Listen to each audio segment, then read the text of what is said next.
and we should be live. Hello, ladies and gentlemen. Hope you're all doing well. Thank you so much to everyone who's joining us either live or catching the VOD after the fact today. Just going to be streaming, in a fairly chill manner today. We're carrying on with Hollow Knight, and ideally, over the next, 2.5 to 3 hours, we're going to be wrapping up most of the main game content we've not already done. There's one notable exception to that. One thing, in fact, I'm gonna do off-stream, because I am all but certain you guys do not want to see it. I don't want to see it. That's the Mourner's flower quest. Taking that delicate flower from the Grey Mansion over here all the way over to the Queen's Garden, somewhere over here. Gonna do that bit off-screen because doing a hitless run of all that, yikes, is gonna be really, really nasty. We'll also have to take a flower to the creature we released from the casket in the sewers. The host of the Godseeker DLC, in order to get the best ending for that DLC. So I'll do that off-screen between this stream and our next. But what I want to do, yikes, first, is fully upgrade our nail. Now, as you know, we got our first upgrade to the sword effectively for free. It only cost a few hundred geo, and we certainly had more than enough at that time. But from then on, to get the next 2 upgrades, we needed to turn in parcels of pale ore, a really rare resource, which there's only, I want to say, 6 of in the entire game. That sounds right. And here's... Let me see if I can remember. Where did we gather our pale ore from? Well, the Seer gave us 1 up here in the resting grounds. We got 1 from the Nosk in Deep Nest by completing its fight, right? We got 1 from the Colosseum. We got 1... Oh god, let me see. I'm forgetting already. Was there 1 in the... in the sewers? No. Sorry, there was 1 on atop Crystal Peak. And there might have been 1 either deep in Green Path or in the Howling Cliffs. At any rate, there's 1 more left for us to gather, and I think, emphasis think, it might be in the Ancient Basin, because I've heard there is a piece of ore down there. I don't think we've collected it just yet. In fact, I hate to do this, but since we are going for completion, I want to look this up, just to make sure we didn't miss that particular piece. Wiki. We've reached the point where we've explored most everything and are just going for completion now. Pale ore. Okay.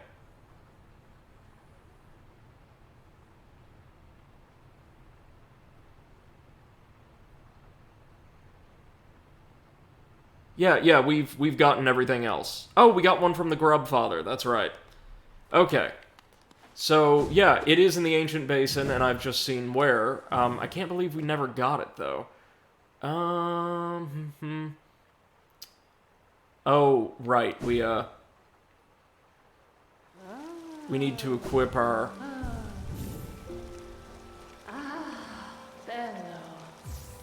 our compass again. There we go. And with this properly, this little sword of ours properly upgraded, friends, we will be dealing, I want to say, like, damn near an additional 20-ish% of damage, in addition to what we're already doing, which is really solid. Should make that last trial in the Colosseum much, much easier. Along with those, bonus dream bosses that we could... Oh my god, with that upgrade we can take down, flying pimp guards in a single strike. That's amazing. Also means that the enemies in the Colosseum of Fools are really resilient. Regular pimp guards still take 2 swings, as do the big guys. That's okay, though. After our last upgrade, they probably won't.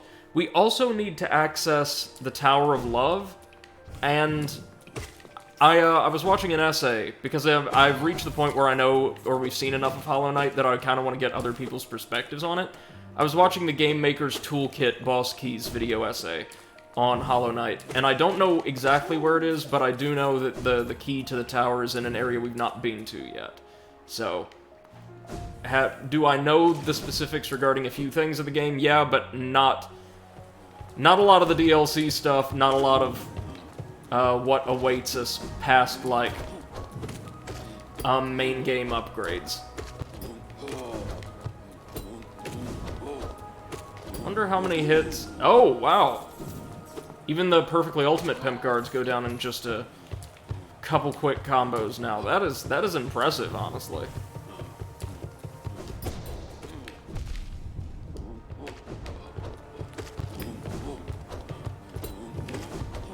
Now just imagine when we buff our sword once more, how ridiculously powerful it's gonna be. Can we take down a standard pimp guard in a single swing? That'll be the litmus test, I think. I would imagine so. And I think there's other ways to make the nail even stronger, like through badges, or additional badges and the like. But what we've already got is really, really good. Alright, so we want to head down here to the base, and we want to head to the tram station.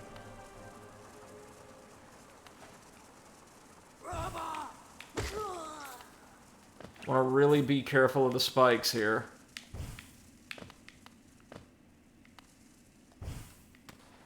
So glad that we found that stag station next to the palace, so we don't have to do this every time we want to descend to the basin.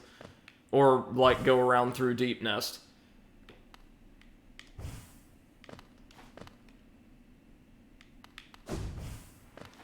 Oh yeah, there was just a whispering root over there. Okay. Because see, once we fully upgrade our nail, we'll be ready to take on literally anything else the game has in store for us. DLC content, which, as I understand, is pretty damn challenging. The endgame bosses, and I did find out that, like, if we beat the final boss of the main story, we could still go back and tidy up any loose ends. It does not, like, boot you into a New Game Plus cycle or anything like that, which I really appreciate in games like this. The ability to just go back, maybe with a couple new goodies, and continue exploring the world as much as you like. Which means that we'll be able to tackle the Godseeker DLC after beating the main game, because the final bosses also feature in several of its gauntlet challenges. But yeah, we'll be able to take on the Dream, hard mode bosses. I think there's 4 of them. You know, like, the Failed Champion, and the, yeah, it must just be down here.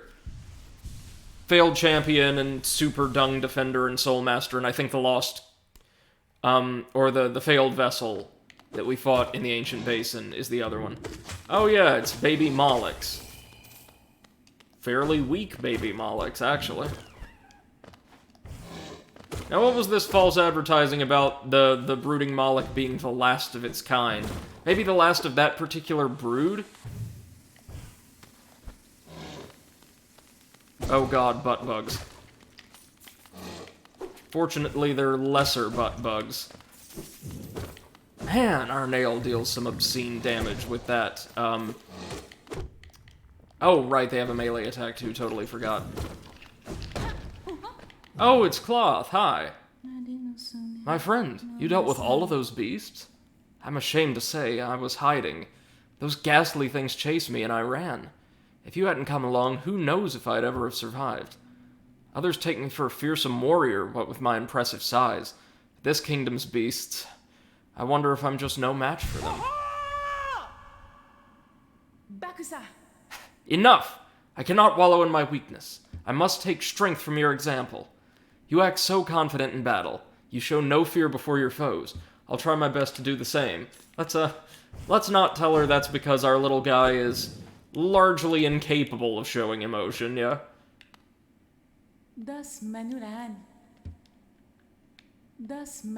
So it's actually good we did this. We're able to advance her quest line too. But no, with the, Unbreakable Strength, is it? Yeah, Unbreakable Strength badge, we now deal beaucoup damage. But hold on, I want to go back, because I did hear a grub earlier.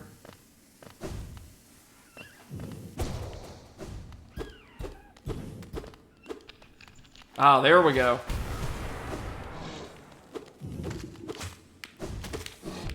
Oh, right, the corruption lingers on the floor for a while. That's always really tricky for me to gauge. There you go, little grub. I hear one of those explosive bats somewhere around here.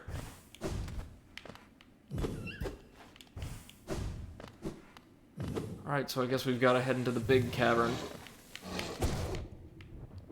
God, that melee attack of theirs has some reach and comes out really quickly, too. Fortunately, our soul attack deals several consecutive hits.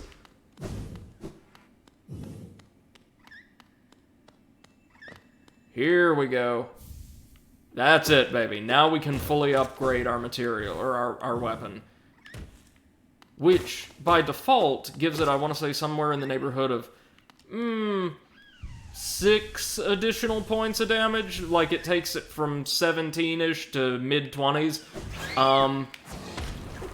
But, with our added Unbreakable Strength bonus, it's really going to be closer to an additional 10 to 12 points of damage. Which, of course, is going to be increased even further in the event we use one of our special Nail Master arts. Meaning, our little guy is going to be pumping out some obscene damage to match some of these really tricky late-game bosses. Is that everything, then? I think so. So, next order of business, obviously, is we're going to head to the Nailsmith, which will also, I believe, finish up his quest line. So let's head down to the King's Palace so we can take the Stagway back to the city.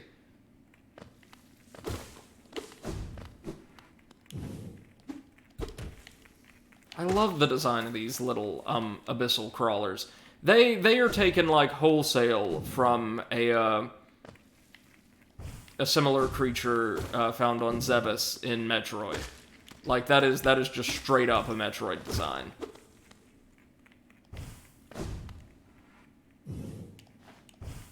Past the palace that we still can't do anything with. I think we might have to wake up all of the Dreamers before we can visit the king. And by wake up the Dreamers, of course, I mean kill them. Off we go.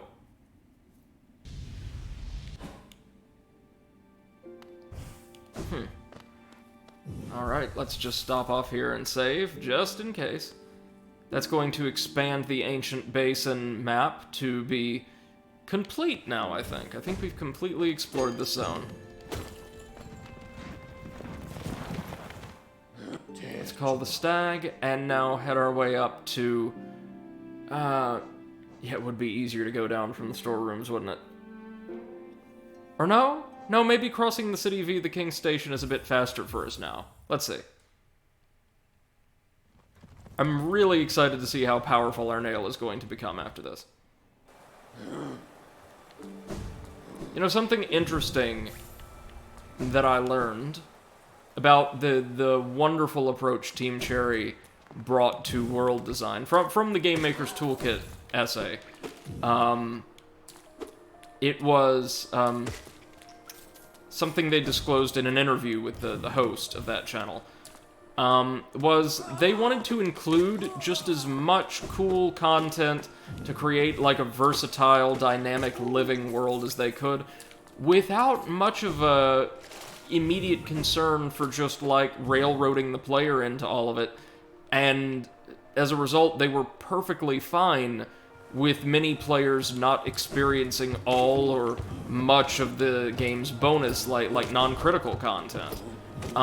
They thought having secrets just abound and little untrodden corners of the world made it feel more alive, more like a real place, and honestly, I kinda gotta agree with that. It's an interesting approach to design, and one that focuses more on creating atmosphere and maybe the excitement of finding something that it almost feels like you shouldn't, than, kind of this spectacle, this performance, making sure like in an extremely linear, I'm thinking like the way so many military shooters were presented back in the day, that your player's eyes are always locked and loaded on the one direction you want them to head, the one event you want them to see, so that they grasp, maybe not your vision so much, but that they see exactly what you want them to. It also helps that just about everything in this game, all the content, no matter where you go, no matter what you do, is of redoubtable quality. It feels like everything has been really tightly curated, insofar as its quality, its diversity, its aesthetic appeal, its challenge. So the devs paid attention to the quality of everything that they were making, but they didn't want to dictate the quality of our, or the parameters of our experience of it, if that makes sense.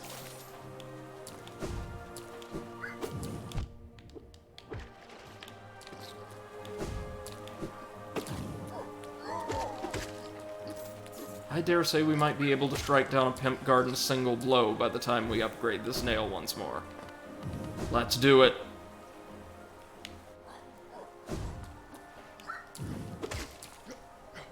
And let's drink up some soul while we're here, just in case. Then after this, I think we'll take on Monomon in Fog Canyon, which I think will also take us to the Queen's Gardens. And then start cleaning up the last of, like, the combat encounters. Those, bonus bosses and a couple bonus areas and things like that from the base game. Then, hopefully starting tomorrow, we'll be able to take on the DLC content, or more of the DLC content. We've seen the intros to the Grim Troop and Godseeker DLCs. Hmm? Oh, you've returned. I see you have some pale ore. A rare, fine metal, that. Give me the ore and some geo for my efforts, and I'll reforge your nail to make it stronger. Oof, almost everything we have, but you know what? It's worth it. It's worth it. We need it. As you wish. I'll get to work then. Here it is, man. The pure nail. It's done. The reforging is done. Your nail is much stronger than it used to be. As strong as it could ever be. In only your weapon have I seen such potential. Finally, I behold the majesty of a pure nail. To think this moment has come upon me so soon.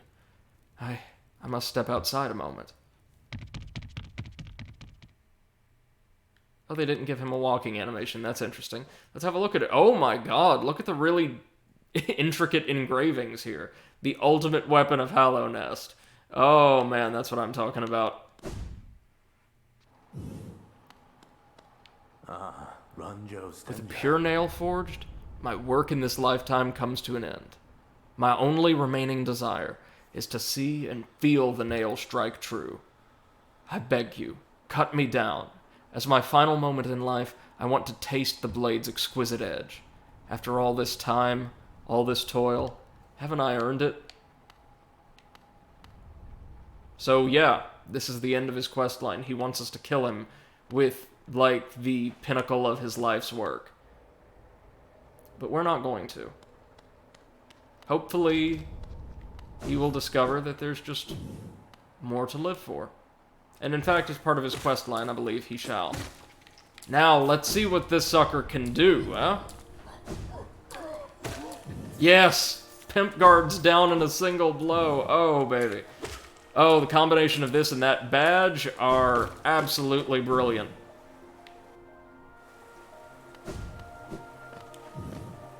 Now then, to Fog Canyon. So that's going to be back to the Stagway.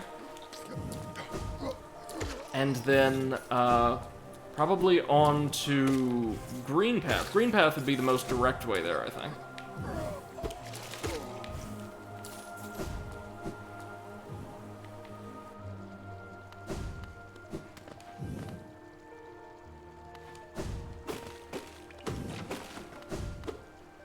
I have a feeling Monomon's laboratory is where we're going to encounter those,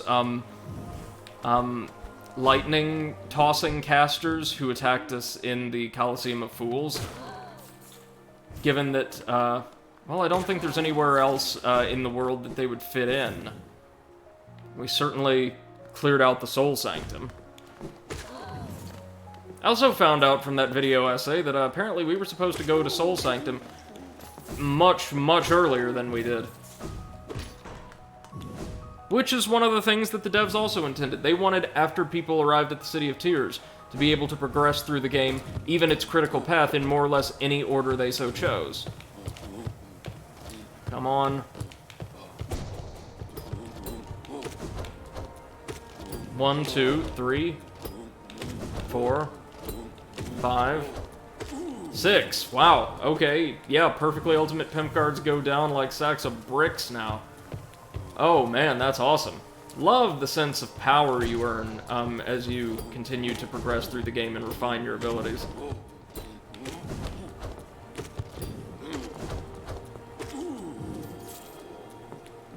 Nice, nice, nice. And we're already making back that Geo we lost pretty quickly. And I think either to access Monomon, we're going to have to meet the Queen in the gardens, or we're going to have to cut down Monomon, then go meet the Queen. If we want, like, to do everything, that is. I don't know if we'll be forced to go through the Queen's gardens or not, however.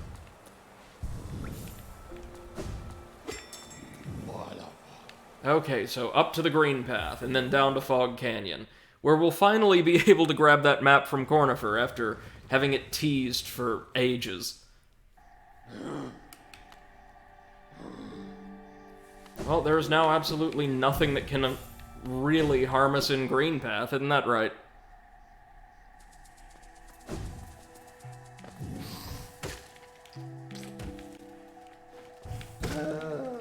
Oh yeah, the Green Path guards go down in one hit, as we would expect. Ooh, Fool Catcher, I think they're called. They also go down in one hit, wow. Remember what, near the start of the game they took, what was it, 5, 6 hits, something like that? 4, maybe, 4. So we certainly have grown.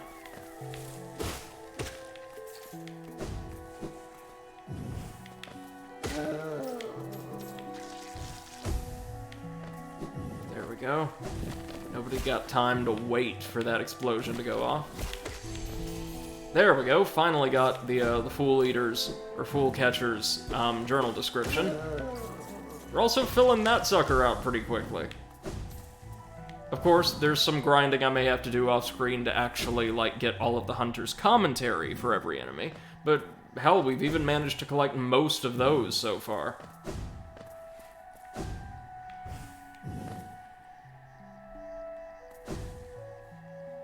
Hold on, I'm seeing something. Let me pull up the map. Down and to the left? We haven't explored yet. Let me get on that really quickly. Moss Creepers, absolutely no threat now.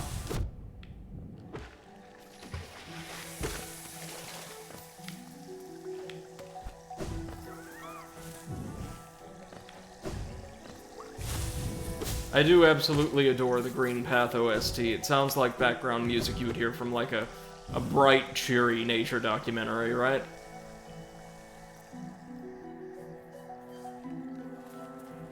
Very calm and whimsical. And apparently the composer is returning for the sequel, so they'll be bringing him back on for hopefully another great atmospheric score.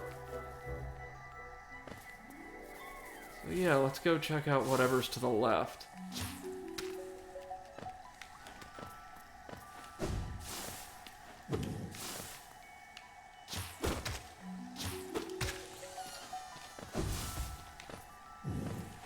Gotta just avoid the turrets. Now, is this the Moss Creeper arena? Yeah, it was.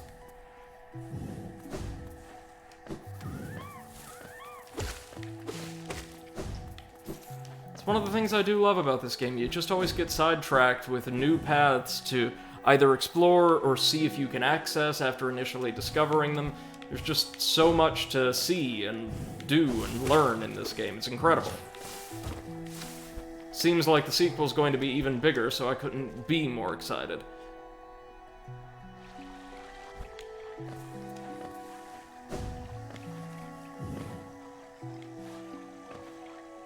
Hold on, can we damage these things from the front? Yes, we can, now that we can swim in acid. Nice. Give me your lore.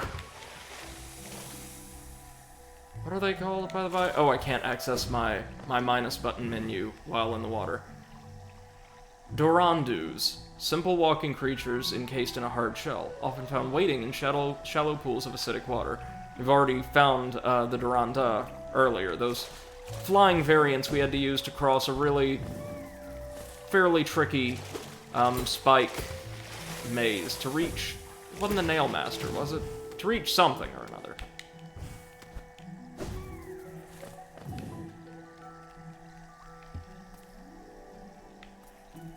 Okay. Yeah, here we go. Going up. Or wait, is this away from the Queen's Gardens back here? It might be. Alright.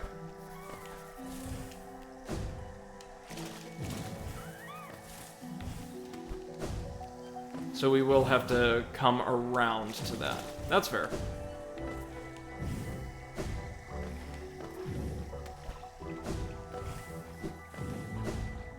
At least we can cross pretty vast expanses really easily now.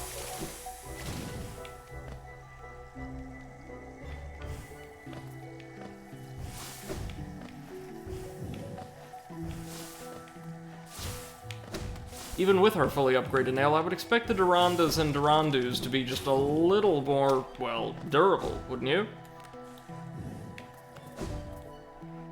Okay, let's see. So, over one and then down. I do really like this arena. For, like, a pretty simple mini-boss, it's an imposing and somewhat beautiful location. It's a great venue, y'all. Pity that we lose all of, or most all of the geo they produce because it just falls into the drink. Okay, I think old Cornifer might be through here. Yes, finally. Can we read these things' minds? Come on. No, no.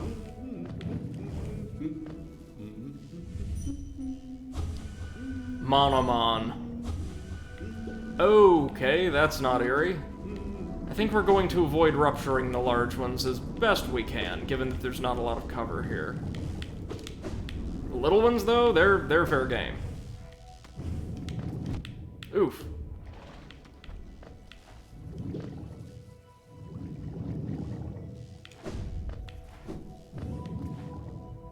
Well, our guy must be a little farther up, huh?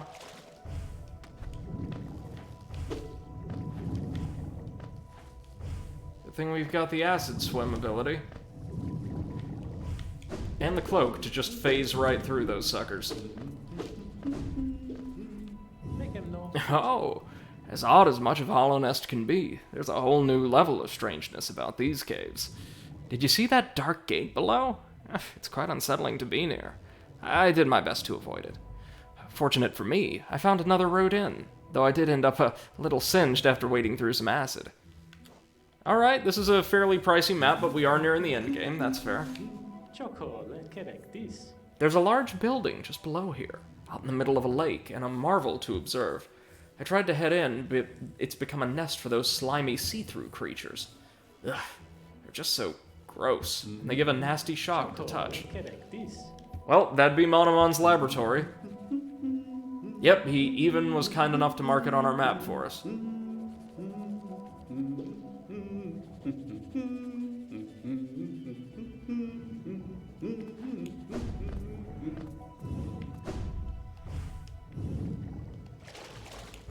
Alright, so let's go ahead and explore this little connecting passage here, just in case. Then we'll explore... Or no, we'll hit Monomon's archive on the way to those leftmost passages, which I think lead to the Queen's Gardens. Ooh. Whoops. One of them was a large one. Oh, Crossguard. Does he have anything to say? Tired. That's it? Alright. I can respect that. Oh, no, it wasn't one of them. Some of these eggs are explosive. Or the corruption pustules. Okay, so they're not just decoration.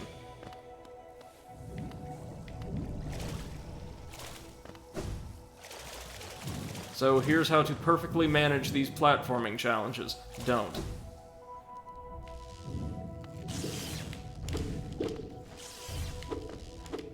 Can we ever interact with those little lightning bugs at all? They appear to be some kind of, like, butterfly or moth. And the answer is no. No, we cannot.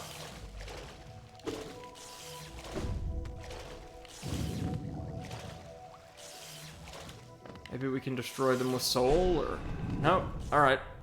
Thought we might want to get them for the journal, but guess not. Oh, hold on. Was there something glowing up there?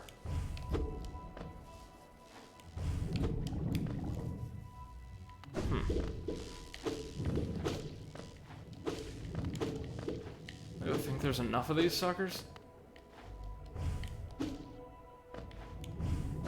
Cornifer was right. This is easily among the most alien environments we've explored so far.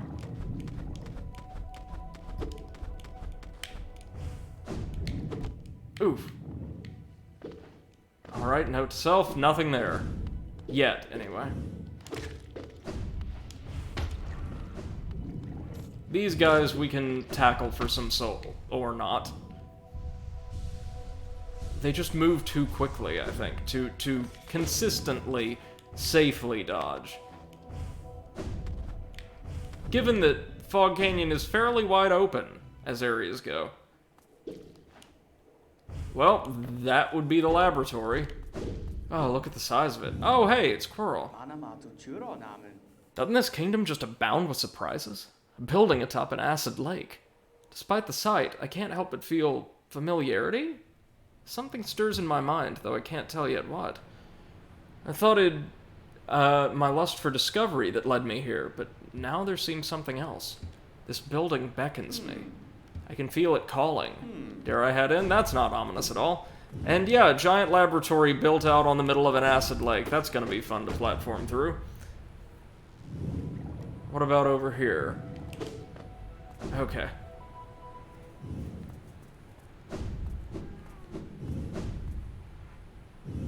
Well, let's head on in. You can actually see the emblem of Monomon's mask above the entryway. Ooh, love the color scheme. Are we going to discover some new jelly-type enemies in here? In addition to all of this gorgeous, like, kind of Victorian fantasy science? Little bench, okay. With... Oh! With, like, kind of, an embellishment along the backrest in the shape of Monomon's mask. Okay, so Monomon clearly believed in branding to an extent the other dreamers didn't. I can respect that.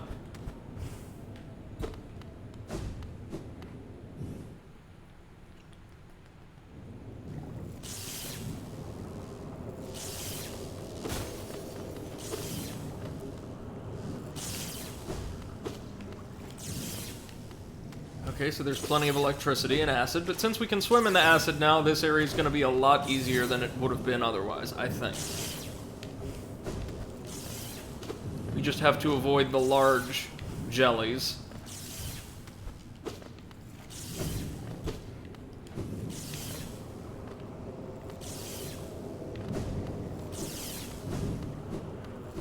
There certainly are a lot of them.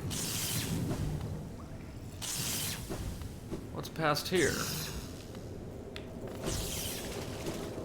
I'm also curious as to what was on the other side. Maybe there's just a number of these levels we have to progress down through, and we're going to be offered a choice of 2 paths every time. I mean, I've got to explore them both in case there's any extra goodies, but we were actually able to get that one off without a hitch. Nice. What's in here? Thir yolk, abba essence, outer shell, ogate, contain. Lightum, vesselum, egg, seal, therewith draw, exterior, a seal, within dreamer, in twixt a twixt. Contain light their dream, abba, ungrowth, contain. Right. Okay. So, clearly, Monomon either speaks a very peculiar dialect, or also has degraded mentally a little over the years. Okay. This is a boss arena, right? Yep, I know this boss. It's Big Jelly. Umu. Okay. Electricity attacks, that's unsurprising. Ooh. So are we dealing any damage to it, like, at all? Oh my god. Oh, Quirrell's helping us. There we go. Nice, nice, nice. Wasn't expecting that, but we've got to wait for him to soften it up, I guess. Oof. God.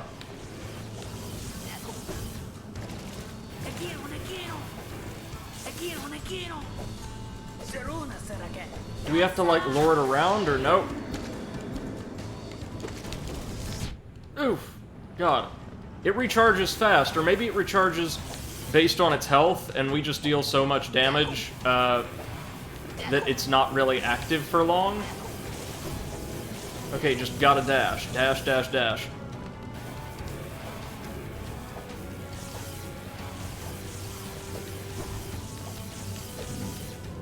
Come on, Quirrell.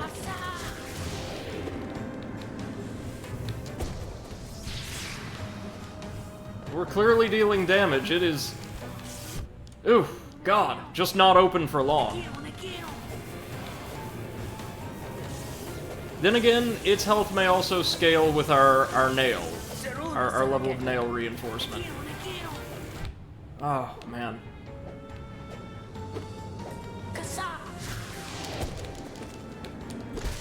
There we go. Not a clean victory, but a fairly easy one, all told. We were able to outlast it, and unlike the other bosses, it gave us, or other bosses we faced recently, it gave plenty of opportunities to heal. The only downside is it didn't give much souls, see? So is Quirrell anywhere around here? Can we talk to him?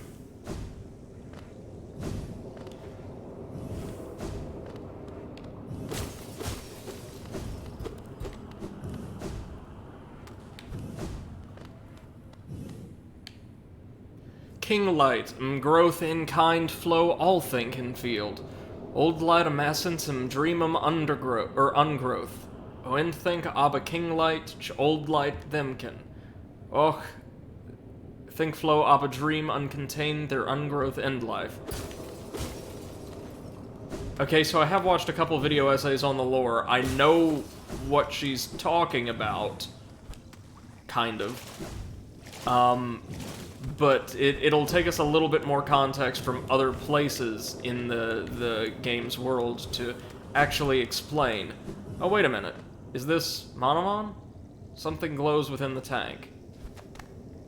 Yeah, I think it is. She's keeping herself in stasis in there. Did she call you too, then?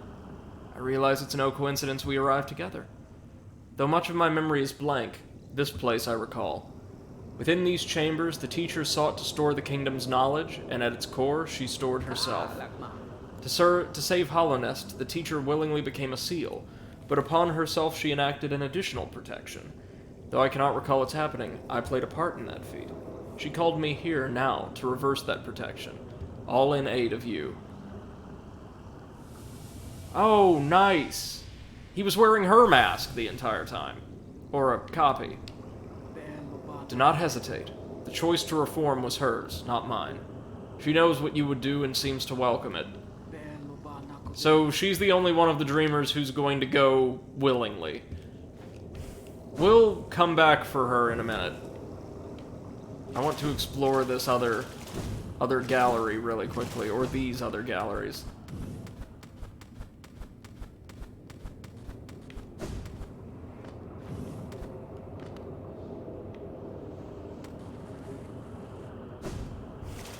there might be some more lore. There might be a goodie or two hidden in one of these little alcoves. A tank full of charged lumaflies. Oh, that's how we get their hunter's journal entry. Nice. Of absence, abundance, shell, outer o inner place, in absence their void, liquid substance, o weave, absence, inner o shell, outer their matter. Yeah, this is without interpretive context from elsewhere in the game, that is complete nonsense. But the long and short of it of what she's saying is the king sought to create his own species of void-charged beings to counteract the influence that the God of Light had over the people of Hallownest. He tried this several different times, and our little species, the Hollow Knights, were the, ultimate result. The idea is that the god infects people with this plague, right? That's how she exerts her influence upon the world. And, in order to pilot all of these, husks around, she kind of co-opts their sense of self, their will, their desires, and, spreads like a cognito hazard. Or something.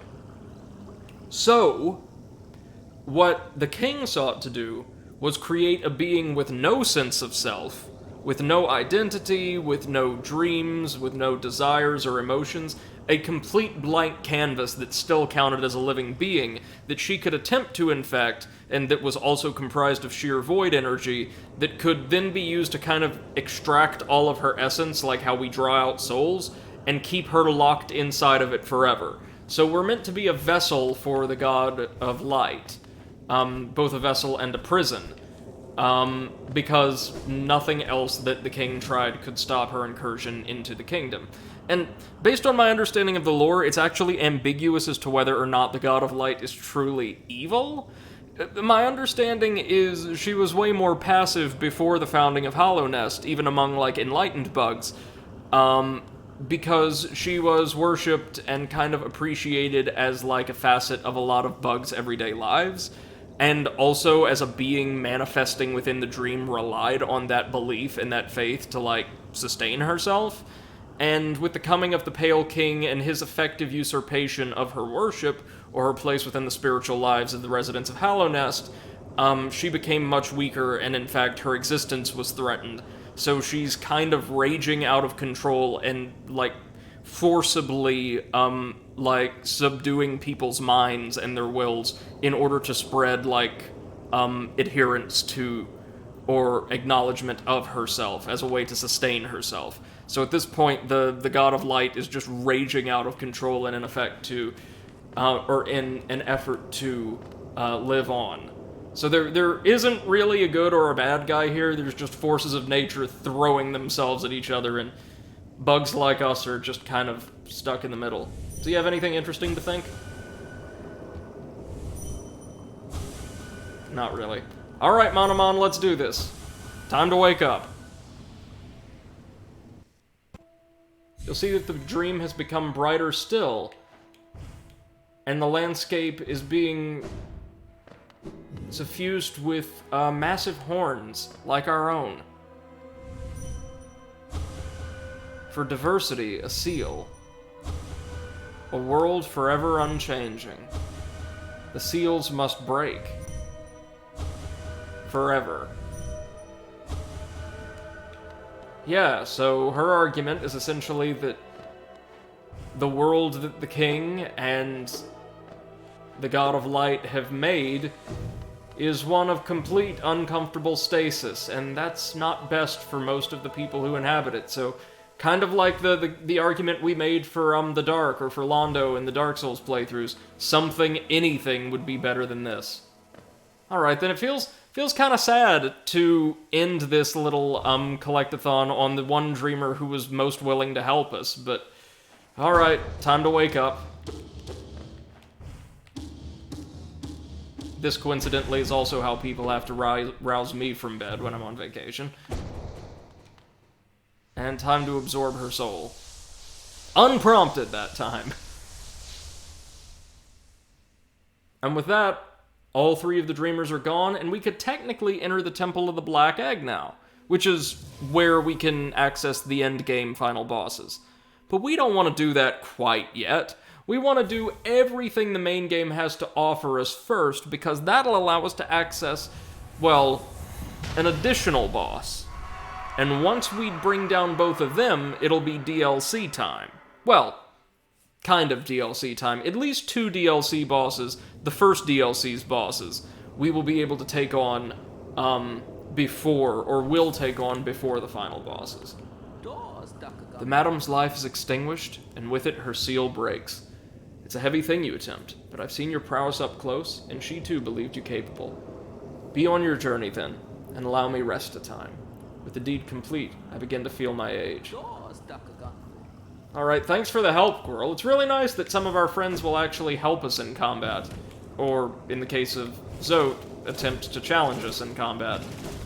I do like that a lot of these bugs are more than just flat NPCs, and their quest lines have some impact on the state of the world around them.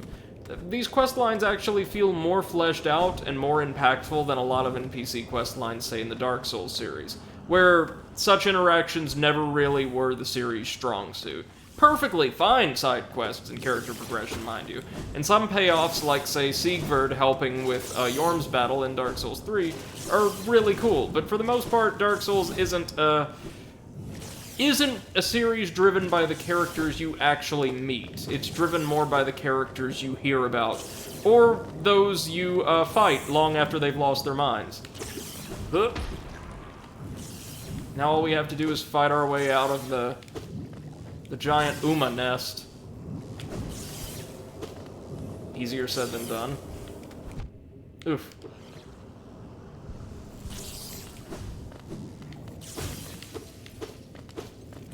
Luma flies are everywhere, but alright. Now that we've done this, we can proceed on to the Queen's Gardens. Or wait, hold on. How much Dream Essence do we have? Ah, almost enough for our next upgrade, but not quite enough. Damn it. Oh, we'll be able to get enough in the gardens, though, because I'm pretty sure our last Dream Warrior boss is there. And won't be for long. So, let's explore the rest of Fog Canyon really quickly, and make haste to the gardens. Away!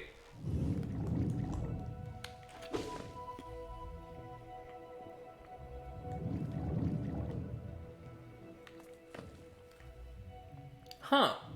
It's kind of interesting that the bank is still marked on our map after it was revealed to be a fraud, and also isn't available as a service any longer.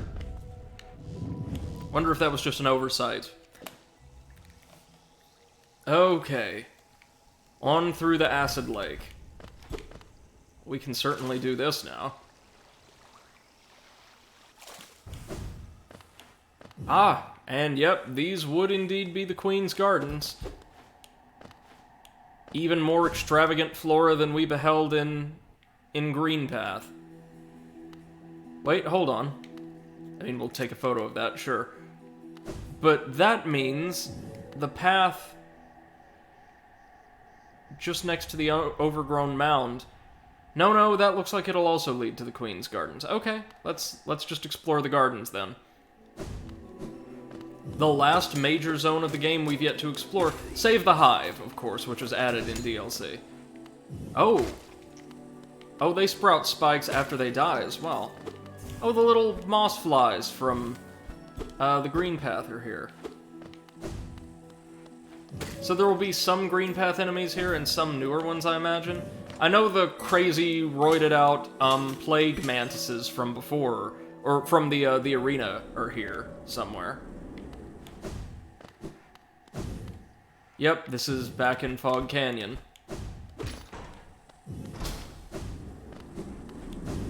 So the Queen's Gardens, as befit like the personal realm of one of the rulers of Hallownest, are really elegant and oddly peaceful, despite also being home to some really nasty creatures.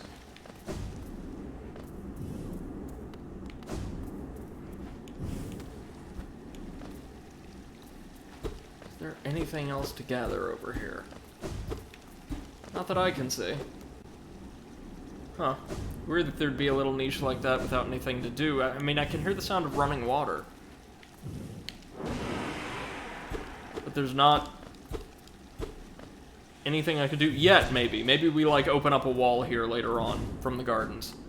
Down we go. I'm curious to know exactly how... Ooh! Okay, they fire the spikes off, that's right. Exactly how large this zone is. I want to say on my physical map, it appears to be bigger than Fog Canyon, certainly, maybe a little smaller than the Green Path. These platforms will give away after we've been standing on them for a moment. Gotta keep that in mind. Okay, so thorns seem to be the theme here. Oh, while we're here, we'll also have to keep an eye out for, the mantis we're supposed to bring the flower to the grave of. Oh, hey, Cloth! Ah, tiny warrior! Then you too come to test yourself against that traitorous tribe.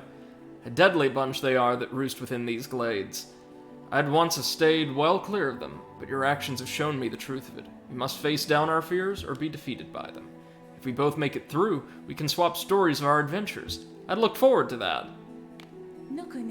Stay alive, my friend. Whatever you seek in here, I'm sure that tribe won't look lightly on our intrusion. Yeah, so this is home to a renegade sect of mantises who decided to embrace the Radiance's corruption rather than fight it, because it made them larger and stronger. Basically, they went berserk on dream steroids. And we've already fought them in the Colosseum. Their basic units are, I mean, more dangerous than the early game Mantis equivalents, but in my experience, not too bad. I assume we're above a massive pit of thorns? No? Maybe not?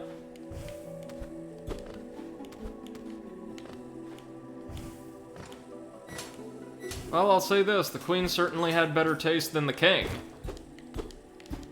This area is gorgeous, and not at all stuffy and ominous like the ancient basin.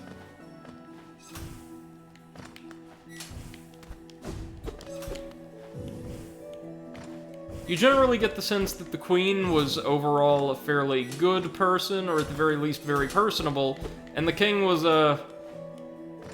morally gray, to say the least, and not much of a people or bug person. We'll need to get our paws on a map before long. Okay.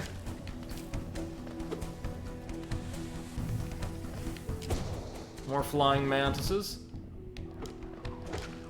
They can only take 2 blows, though, so we're doing pretty well. Oh, was that all? Well, that wasn't bad at all. Oh, hey, Cornifer! Oops, sorry about that. My phone just went off. So there's a bench somewhere around here, and our cartographer buddy. Right? At least I thought so. Oh no, maybe we were meant to come from here, and then the pages are going to lead us to him. Hold on. So let's track him down first.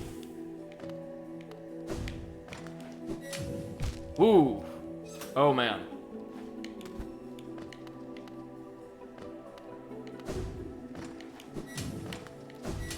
So this area's got some...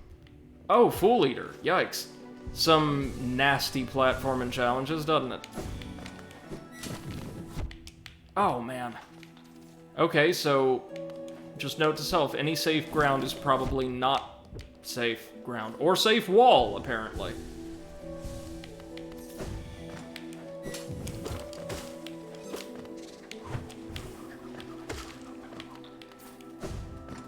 I have a feeling Cornifer's not down here. That open a gate somewhere? I mean, I imagine so. Imagine it did something, right?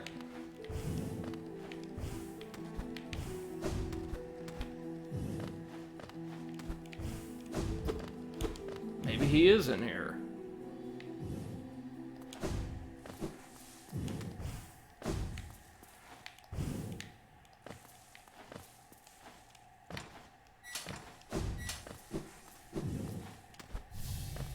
Oh, hello. Caliph and Farah Orthop. Isn't this just the most intriguing place? So many discoveries waiting to be made.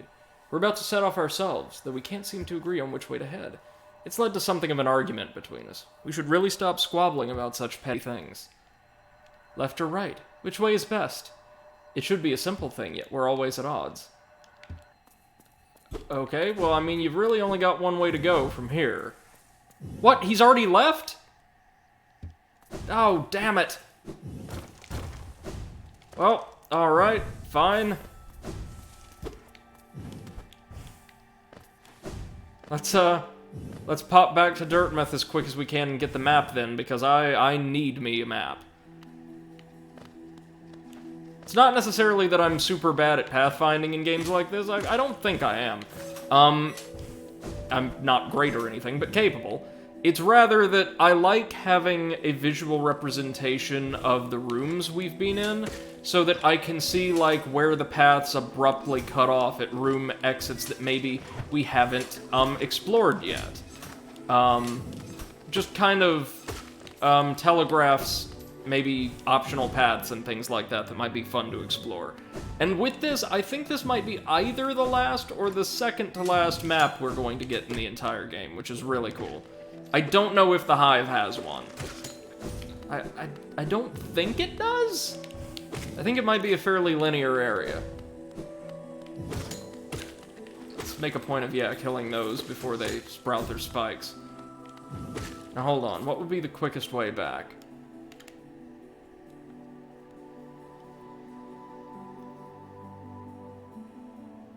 Oh, head right and then just down to Queen Station. Easily. Can we still dream nail them? Nope.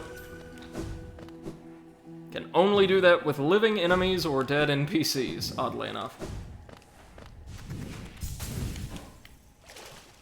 So thorns seem to be a theme in the Queen's Gardens. That's gonna be nasty, especially given that we've got to get one of those damn flowers all the way over there. Without using the Stagways or the Dream Gate, mind you. Oh god. Ah!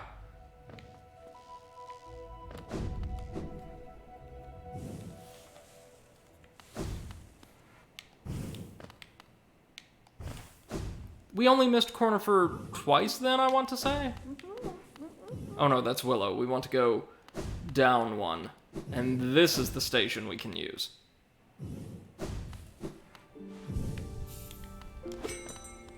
Pretty sure there's also one in the Queen's Gardens, but it's probably pretty deep in. These Stagway stations usually are.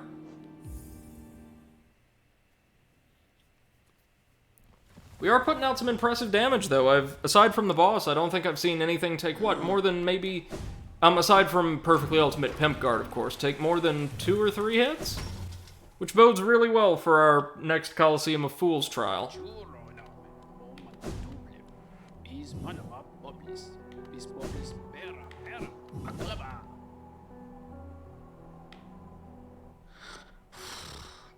Oh, look, he's asleep. A map of the Queen's Gardens, a royal sanctuary close to Greenpath. Cornifer sometimes calls me his queen. Usually only when I'm angry, though. Aw, that's so cute. We'll go ahead and purchase that, then.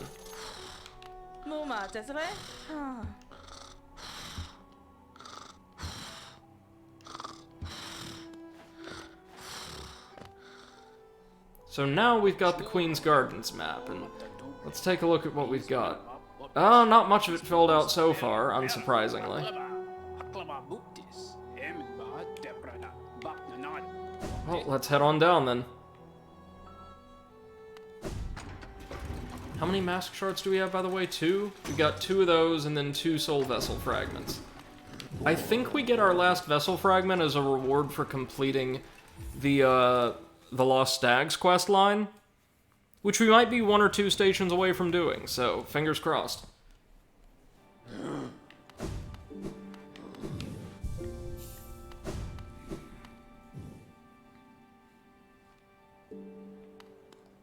I keep forgetting that this station is technically in the Fungal Wastes. Excuse me, because it's got the aesthetic theming, obviously, of the... Well, I would say the Queen's Gardens, but really more the Green Path, right? It's a pity that these suckers don't drop any Geo, but at least they go down really, really easily. I think they die in 1 hit, even to the unupgraded nail. Yes, they do.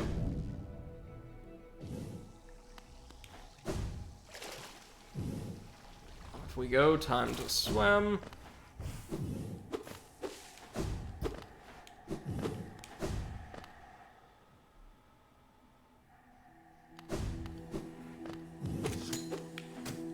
Oh, wow. I have this terrible habit for just jumping right into attacks, don't I? Oh, we finally got the commentary on the flying green path bugs.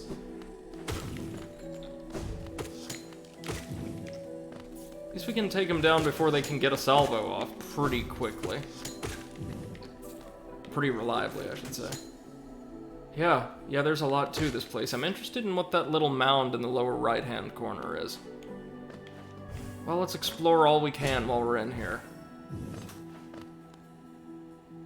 I don't know where exactly, but I do know that the destination for the flower quest is, like, at one of the furthest points in the Queen's Garden, so, like, about as deep in as we can go.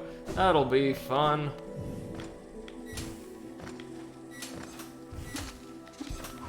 Hence why I'm going to do that quest off-screen. You guys probably don't want to see a couple hours of really frustrating runs. And the reward we get for it is not great, but it's something we need for completion, so you can bet your hide we're gonna do it.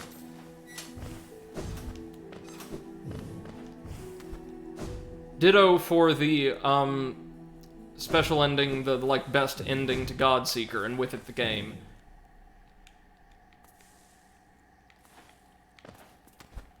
Right, bench is right up here. Let's go ahead and rest. Nice.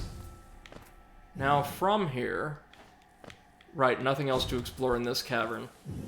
Let's head down and to the right and just explore that path, and then we'll come back and head deeper in.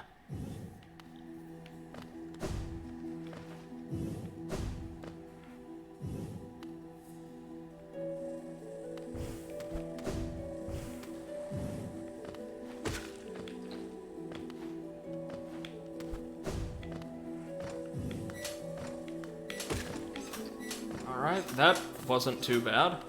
I'm sure there are some crazy, like, collapsible platform puzzles or navigational challenges we'll have to tackle later. Like this, for instance. Oh, good.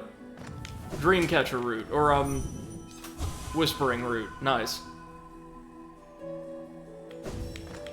Well, maybe this won't be too bad with all of our navigational abilities. It'll also give us enough essence to, collect the next upgrade from the Seer. And put us almost at half of the essence we need to unlock everything from her.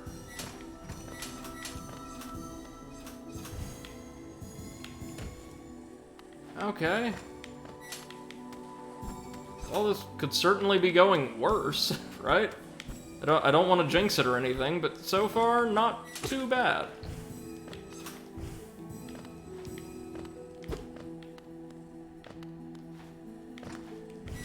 There were a couple more over to the right. Yeah, one or two more over here. Or nope, that's it. Nice, nice. That wasn't bad at all, really. Yeah, navigating this area with the flower is gonna be a pain because I'll probably be really tense, and that tension will cause me to make really stupid mistakes. But navigating it just for the sake of completing the level? Yeah, this isn't bad. This isn't bad at all, and it's gorgeous, too.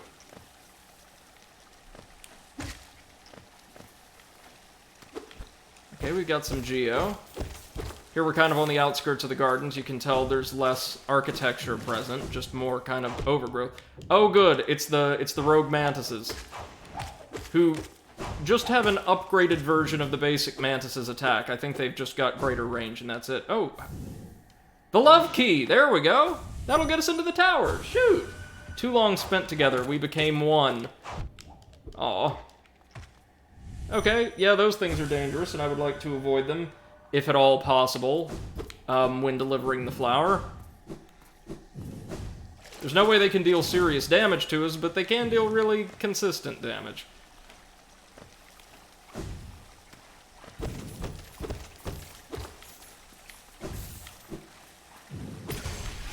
There we go, got some more commentary. Nice, nice. We are just chugging along to completion. To, what is it, 112% completion or something. Oh, this is the back way into the Moss Prophet's sanctum. Yeah, yeah. The corpse of a mossy vagabond overcome with infection. Blazing bright. Yep, they've all become just completely overcome. And you can hear the beating of the heart of the Radiance in there. It's really cool.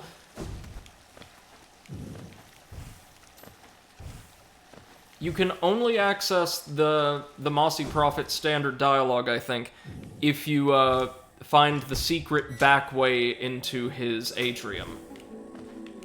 Otherwise, once you reach the Queen's Gardens, I think he's just overcome by infection and already dead.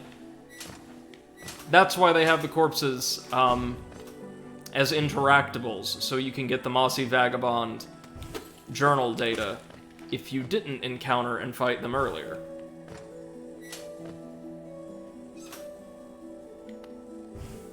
Now, the sequel better have a journal, that's all I'm saying. It better give me a good bestiary.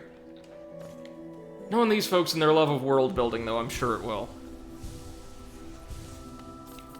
Okay, we're starting to see some Mantis architecture around, or really rough facsimiles thereof.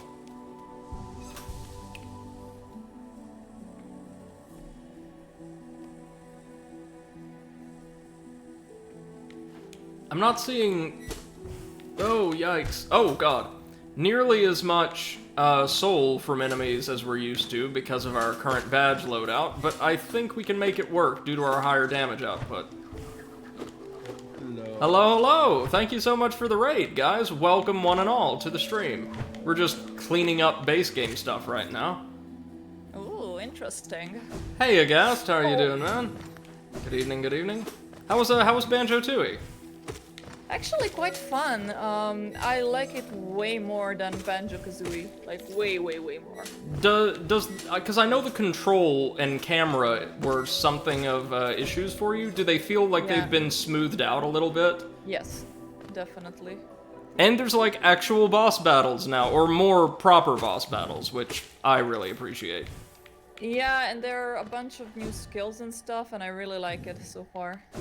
It's gonna take a bit of getting used to, because there are some, like, differences with Banjo-Kazooie, but basically it's same old with a bit of new skills. How do you feel about the new worlds? Well, I was playing just in one, the Mayan world. Yeah. And so far it's quite nice that like the Mambo has a different role now, and there is like a new sorcerer person. Yeah, Humbawamba, I think. Yeah, Wamba. She is the true sorceress. Bubba Bubba Bubba, yeah. Chungalunga. Wow. Yeah. Did you already fight the last boss, or? No. We've completely upgraded the nail, which is brilliant. It allows us to kill pimp guards in a single strike. Oh yeah, fucking pimp guards. And we're exploring the Queen's Gardens. We killed the last Dreamer, though, and fought the giant jellyfish monster. Nice. How are you doing today, Potato? Oh, congratulations on being vaccinated, man. Thank you. Now just another month and I get my second dose. Yeah, if it was like mine, since we received the same vaccine, House Pfizer for the win, it should be just under, like, a full month, right? Something like 3 weeks. Well, it should be 3 weeks, but I got my date of the second dose vaccination is in a month. I gotcha. 12th of June, I believe. But it was pretty nice. I got there at like 5 minutes till 1, and I already had my vaccine like at 1:10. Yeah, no, the services here in the U.S. have been extremely efficient. It's really nice to see, yeah? Yeah. And you had no side effects, none of that, right? My, like, shoulder hurts a little bit, but other than that, nope. Yeah, that's like standard for, like, muscle injections, right? Anytime I get, like, a flu shot, I have soreness for about a day and a half. Yeah, and like a friend of mine also got the Pfizer one. I think his sister got the Moderna, and his mother got the AstraZeneca. What? And yeah, like they gotta catch them all.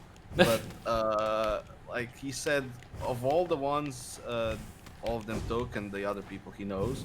Like the Pfizer ones have like the mildest, Yes. what you call them? Side effects. Yeah, side effect.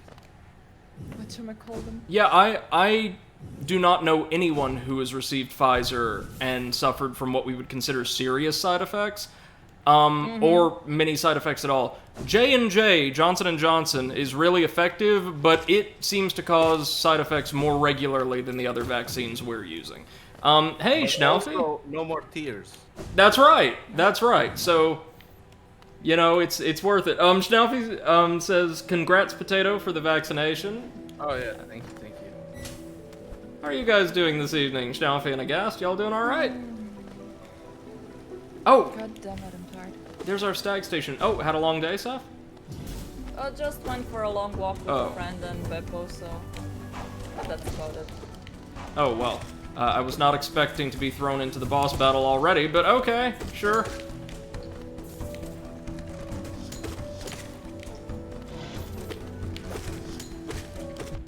With our Supreme Nail, though, like, I mean, yeah, we'll take hits, but absolutely nothing can effectively pose a threat to us outside of bosses. The Supreme Nail. One to rule them all. Also really expensive. Yes. True. Supreme Nail, well, I mean, of course it's expensive. It's the Supreme Nail. It comes with all the toppings. No, it's just like the red title that says Supreme. Oh, no! It's the Oh, base one wow. that you start out with. It's just got that stupid-ass sticker on it. Oh, God! But no, you see, Potato, like, if we go into the menu and you actually look at its icon, look at Yeah, I that know, it ridiculous engraving. It's elegant, it's refined, it's like the pure opposite of the Supreme brand. This is something I would want in my home.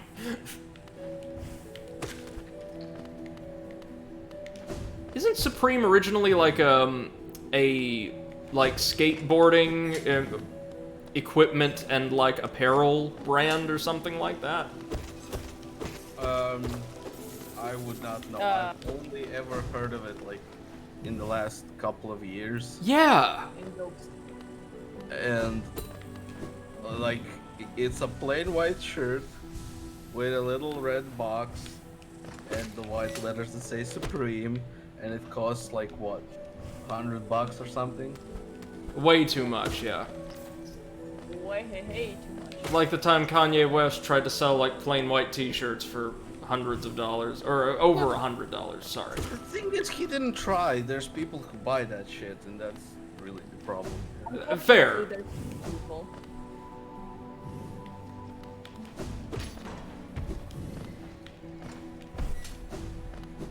So this is a pretty hefty zone. There's a lot to unpack here. But I saw stag station signs down there, so that's where we're going to explore next, because that will allow us to conclude the Stag's quest line, which we really, really, really want to do. Right? Alrighty.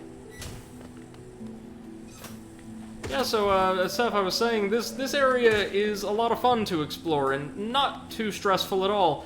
And I absolutely despise the notion of having to go through here with the flower, though, because, it's not super dangerous, but I imagine having to get through here without taking a single hit would be hell. I was gonna say, like, I smell a bit of sarcasm in your words.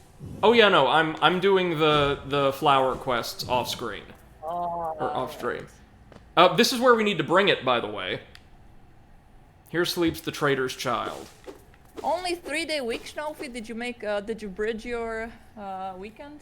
Yeah, Schnaufy We says, have a holiday on Thursday. enjoying the rest of the weekend and looking forward to a 3-day week. How are you? I'm doing so well, thank you for asking. I'm really enjoying my vacation.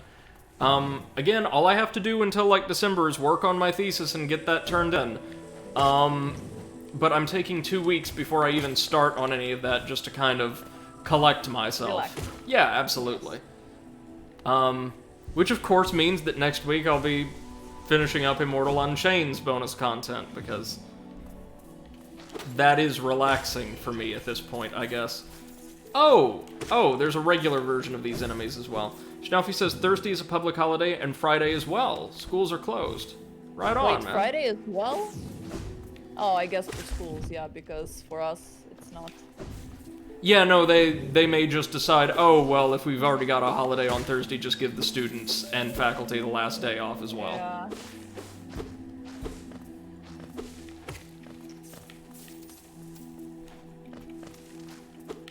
Ooh, look at this thing. Goodness gracious. Were you once a worm, little guy? Little big guy?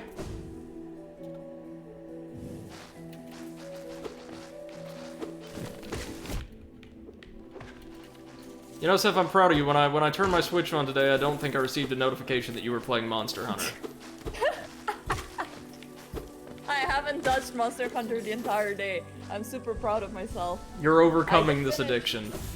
Yeah, I actually finished Hollow Knight crochet thingy, so I saw. That's lovely. And Yeah. again, it's so cute. I think I may be on the market for that. Well, whenever you want to, the ad is there. Schnuffy says, yeah, it's always when we have public holidays on Tuesdays or Thursdays, the school add one more day off Monday or Friday. Okay. That Yeah, makes okay, sense. makes sense. Oh, wait a minute. These weren't spiders. They were just little bugs in moss cloaks cosplaying spiders. Wow. So I'm noticing as well as we proceed, it seems like most of the bugs of Hallow Nest, like predominantly just the generic bugs, are like various types of beetle, yeah? Mm-hmm.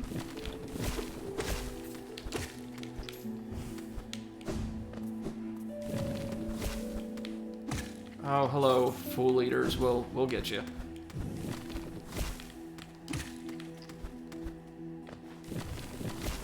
Oh, hello, little grub. Okay, but now I'm gonna go play Monster Hunter. There you go, there you go. Oh, wait a minute. I think the queen's in there. Oh no. We can finally pay a visit to one of our completely neglectful, uncaring parents. Let's go! Nice!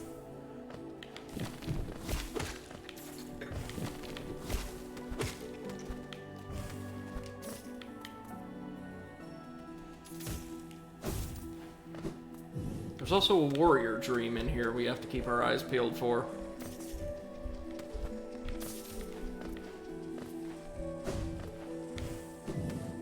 We'll have to find our way up from another direction, I think. Yes, indeed. If we want to get the true ending of the main game, because again, the DLC, the Grim Troop and Godseeker DLCs have their own endings.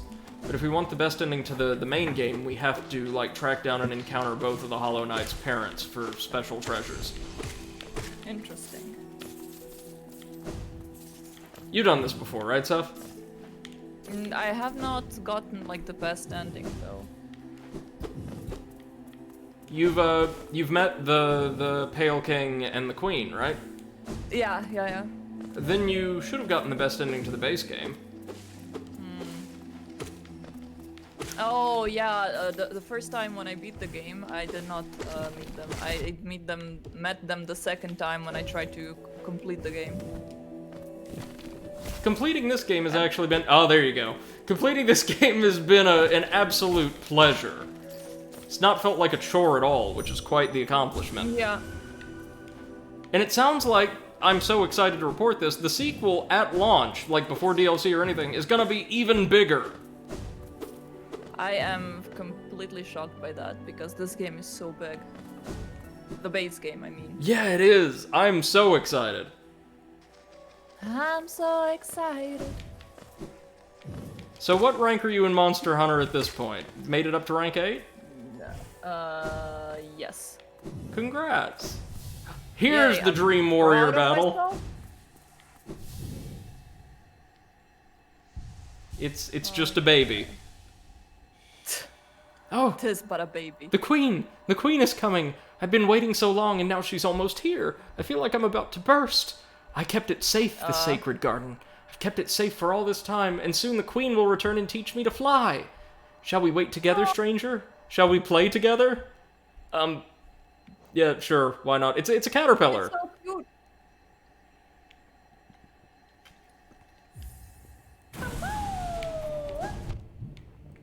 My neck next week I got a pack. I feel so lazy. Oh dear God, no, it's one of these. Uh-oh. It's- Oh yeah, the bounty boy. Jesus Christ. Why do so many damn things in this game bounce? Oh, bouncy boy, bouncy boy, bouncy boy. There's no effective way to, like, repel it either. Oh, did Potato tell you that tomorrow he's gonna start streaming a horror game? No. What are Probably we? Amnesia. Ooh, nice. Oh, there we go. It's down. It's down. Okay, that was not as bad as the other bouncing boys. Oh, stranger, you're strong. Much stronger than me. I've been waiting a long time, stranger. I've been fighting a long time, stranger. I'm very, very tired. The queen will be here soon, and I just need to sleep a little. Wake me when the queen arrives, stranger. Perhaps the queen will teach us both to fly, stranger. That'd Yes, be stranger, fun, stranger. wouldn't it? Yes, stranger. It's very fun, stranger. 150 essence.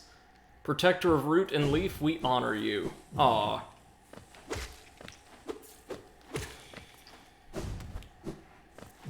I feel like it would have felt more appropriate and climactic to, like, end off our warrior dream challenges by, slugging it out with, Markoth, like the really Yeah. antagonistic moth with the spiked shields and lances, instead of just, Yeah. like, fighting a child that doesn't even know it's a spirit. But he's a bit tragic. But, speaking of tragic, we get to conclude the Stag's Quest line now. Is the conclusion in the Stag City or whatever it's called? Stag Nest. Stag Nest, yes. Little one, I've found the Stag Nest, where I was born and raised. I've yet to go there again. My duty binds me to travel only where I'm called, but if you wish to see it yourself, I could take you there. None may remain to welcome us, but the nest is still a sight to behold. Give me the word and we'll go there at once. Hell yeah, to the Stag Nest! Which is actually Yeah. far above Hallow Nest, surprisingly enough. Really? Yeah, it's in the northwestern corner of the kingdom, according to the map. Being back in my old home, I feel the weight of my long life bearing down on me. I carry it proudly, though. Wherever I travel, the memories of my family and my kind come with me. What a nice guy. Yeah. And yeah, there's nothing but deceased stags here, save for a soul vessel fragment, our last. Click. We have now maxed out our soul gauge. And there should be one more thing here.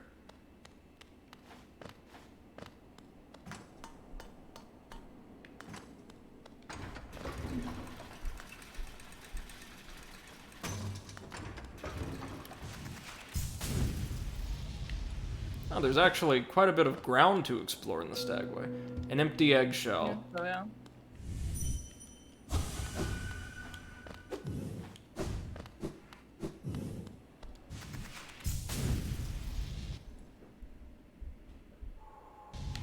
Whoa, whoa, whoa. Yeah, we're back at the Howling Cliffs. That's where the stag nest was located.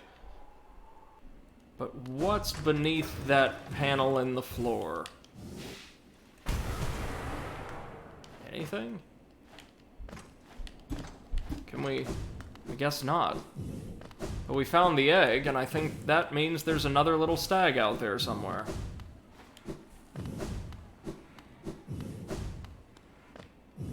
What do you think of my old home, little one? It was full of life once. Stags coming and going, swapping stories of the places they'd been and the passengers they'd met. For a long time now, I've considered myself the only one remaining, the last stag. But being in the nest again, there's something in the air. A smell, or a warmth, or presence, perhaps? Could it be other stags have made their way out into the wider world? Look, his name changed. Yes, I'll hold on to that hope. My kin, still alive out there, journeying beyond these lands. But for me, I could never abandon the stagways. Not as long as passengers still need them. I can tell you still have important work to do. I'll be your companion as long as my old body still serves. Let's enjoy the old stagways of this kingdom together a little longer. What a nice guy. Like, seriously, the Hollow Knight makes some wonderful friends. Yeah. Too bad he's all hollow. Well, the implication is if you get the best endings, he's not anymore. Despite the king's machinations, through helping people and getting to know them in this world, he develops a sense of self and emotions, and comes to, like, love all the friends he's made along the way, and that's how you acquire the best ending. One where, if I'm correct, the implication is our little guy doesn't die or get consumed by the Radiance. Whoops. Yeah, I got the one where he got consumed, on my first playthrough. Or rather, he consumes the Radiance and then gets locked up. Yeah. Which is what the king intended for him. Just another experiment. Yeah, based on what I know of him and his lore, I'm not that big on the Pale King. Yeah. I mean, I understand what he wanted to do and that he wanted to do it for the greater good, but... And the implication, at least as I understand the lore, is the Radiance is only corrupting people because she needs worship or acknowledgement to survive, and the Pale King effectively usurped her role in the religious life of Hallow Nest.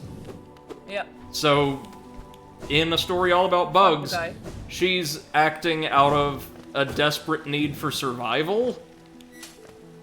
No, desperate need for attention. Yeah, more or less. God needs prayer badly. Yes.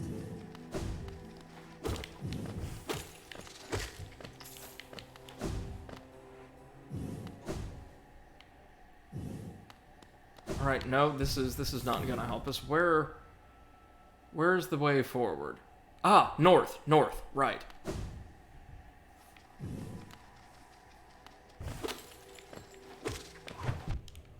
We've been to the bottom of this shaft, haven't we? Oh, yeah, this is where we found Marmu.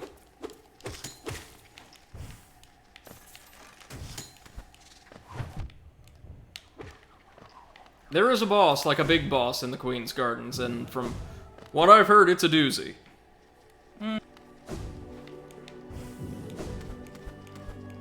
Nothing we can't handle, though.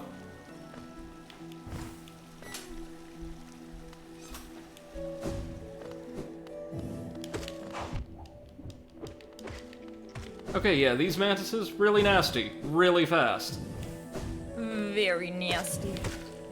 I love their designs, though. Apparently, I don't know anything of substance about the sequel, and I don't intend to. I want to keep myself in a media blackout. But some enemies that were, or like, ideas that were scrapped during development of this game will reappear in some form in the sequel. Like, I think partial cut content, or some cut content, was that they wanted to include, like, a militaristic tribe of ants as enemies. Yeah. And I think they're coming back. I hope so. We've had a lot of really good indie games starring complex societies of bugs lately, which is a highly specific theme, but we've had Bug this. Life, hey? We've had Bug Fables, which is a brilliant RPG, one of my favorites I've played in years. Bug Snacks? That too. A game that may or may not exist, since I don't know anybody who's gotten their hands on a copy. Yeah. I hear it's good, though, in all honesty. Yeah, I heard it's good as well. It's just, you know, nobody has a fucking PlayStation 5. Ah, damn it. Like, at this point, it's so hard to get a PlayStation 5 that I kind of want to get free games with the console, because... Like, as an apology. So much. Yeah, like, we are very sorry about this. We suck. Here, free game. Well, of course, Sony is apoplectic about all the scalpers as well. Yeah, I mean, it's not their fault, but... I feel like this could have been handled better. Oh yeah, absolutely. Like, at the very least, their storefront could have had better controls against this kind of thing. Yeah. Oh, damn it. Like, you can't control what Amazon or Best Buy or GameStop do, Yeah. but your own and I think, to be fair, Stony did significantly increase Stony? Yeah, Sony. You said Stony. Oh, no. Sorry. Sony did significantly increase their, like, anti-scalper protective measures for their storefront in the wake of the shortage, right? That sounds familiar. Yeah. That is correct, yes.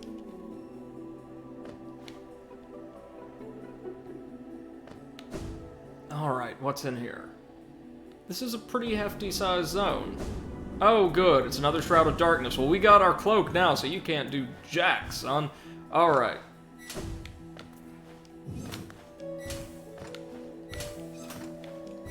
Someone might want to prune the garden, I'm just saying. Yeah. I mean, here you would kind of get, you know, a fine if you don't do that. Like, if your garden was 90% thorns. Oh, here's the boss.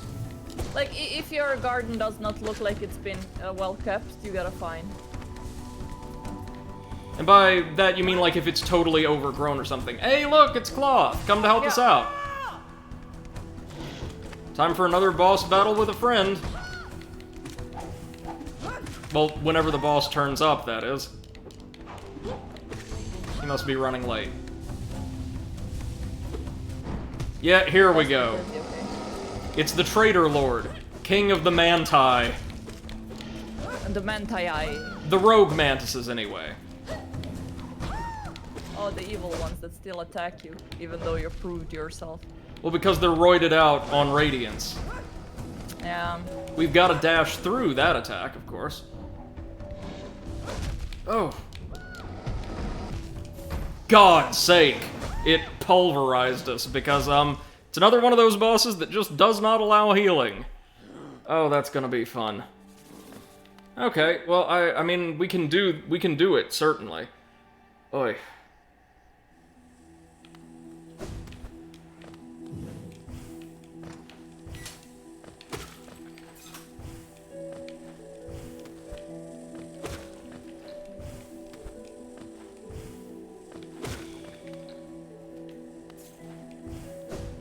Certainly wasn't hard to get attacks in on it. We just have to beat this thing, and it deals 2 masks of damage with all attacks, I believe. We have to beat this thing essentially without healing. Right. Cloth will help, but I'm not all that certain she does much damage. She's there as moral support. Just like Quirrell in the Umu fight. There we go. Now from here, apparently we can access Green Path. Maybe that's a quick little path to a bench or something. I like that notion, so let's just explore and see what awaits us down that way.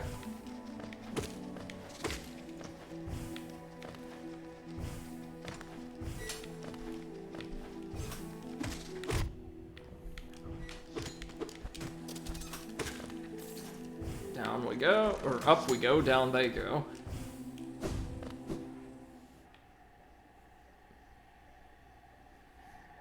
Down, down, down they go.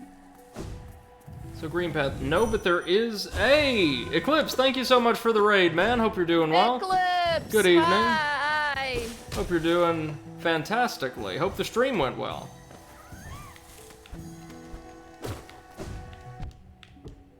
Okay, so we've actually got some dream essence here,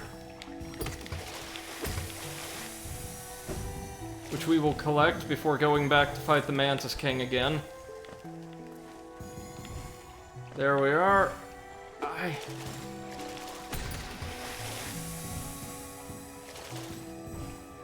This will bring us up to 1400. I have a feeling we will not get anything for reaching that milestone, since we currently can collect an upgrade for 1200. Our next will probably be 1500, which we'll have to get from one of the super bosses. Hey, Scroggs, welcome to the channel, man. Hope you're doing well. You guys continue your co-op Dark Souls 3 playthrough today? Clip says stream went well, tried Gale a lot more, really starting to get him down now. Can hit third phase easily and get that phase down by about half, but I could feel myself getting tired. Understandable, it's a marathon fight, no matter how you build your character. Did you, True. have you had much trouble from the lightning that, like, pervades the arena in that last phase? Some players find it, well, not exactly a run ender. It may be for, like, a low HP challenge, but kind of tricky.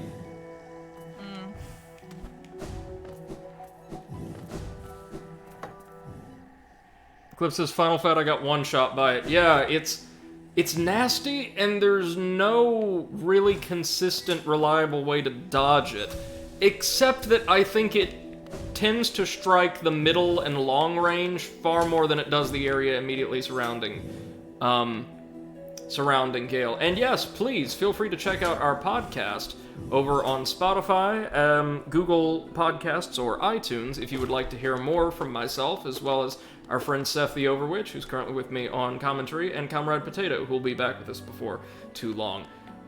You can also visit our YouTube channel at The Overanalysts to access a backlog of podcast episodes, stream VODs from all three of us, and a couple interesting new projects, which will be on the way over the next couple of weeks. Oh yeah. And thank you for posting the YouTube channel, Seth. And yes, please join us in our Discord if you are interested in engaging with a like-minded community of video game enthusiasts. And, oh, yeah, making our way to this boss is going to be more of a pain than actually fighting it. Thank you guys very much for posting the links. Alright, let's try that again.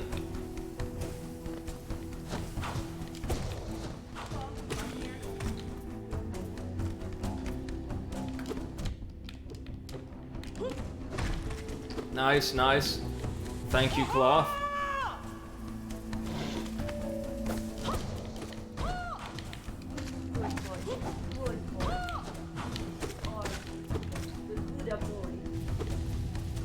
Oh, fuck, here he comes.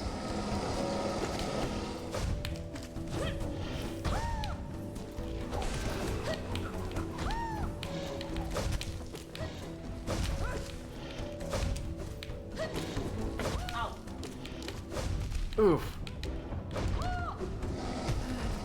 At least it telegraphs all of its attacks really clearly.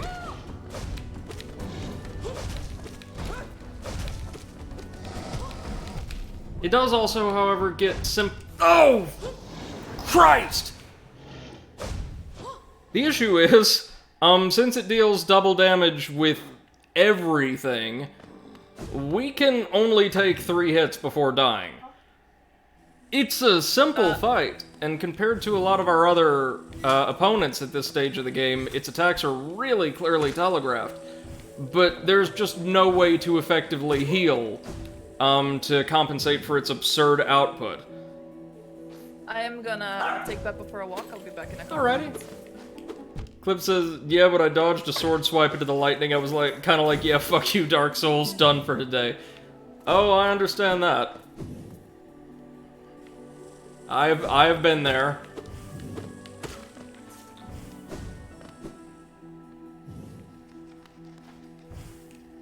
See my demon of hatred runs from Sekiro. Oh, yikes, I've got to remember. We dash here, we don't navigate normally.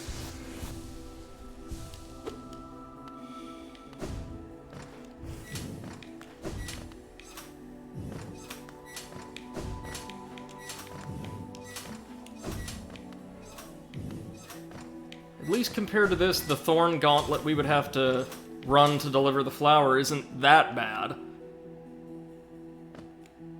Oh, but there's another gauntlet. I'm back. Welcome back, Potato. I think Seth has just gone to take Beppo for a walk. Oh, nice. We're taking shifts. Let me see. I'm just curious, how much health does this thing have? You know me and my numbers. 800. That's, yeah. And how much do we deal per swipe now with our super nail? Should be 32. Alright, that's not terrible. Schnaufy says, I glitched the Demon of Hatred. No way I would learn this. I didn't regret it. That's fair. That's totally fair. It's a really nasty boss. Designed to kind of challenge the way you've learned to play the game. Or I should say, challenge you to play the game differently. Clip says, yeah, the cane swipes don't actually one-shot me, but dodging the sword swipes tends to put you into them. And they do two-shot me, so I actually need to backpedal and heal. Right. Or cape swipes, rather. Eclipse says, change build again into a chaos build with the twin straight sword. That would result in some obscene damage output, I feel. Oh, Potato, I hear that tomorrow you're going to start streaming a horror game for us, right? Probably, yes. What are we going to be playing? Amnesia, the Dog Descent. Nice. Are you going to be using mods or player-created stories, or just the main game? The main game. But I've set up my smartwatch to measure my heartbeat. Very nice. And I'll try to set up a camera as well. Now remember, if YouTube has taught us anything, it's that you have to constantly be screaming your lungs out throughout the entire playthrough. Doesn't matter how frightening the game is or is it, you've got to get that content. Oh, no. The goal is to not react. There you go. Like, you're probably gonna be surprised by the heartbeat to that shit. It's not... let's see, okay, when I'm calm. Like, right now... Let's measure it. Oh, God.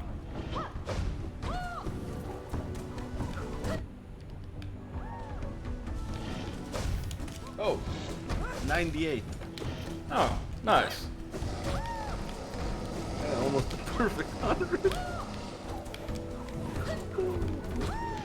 Slightly better heart rate than Imagine Party Babies.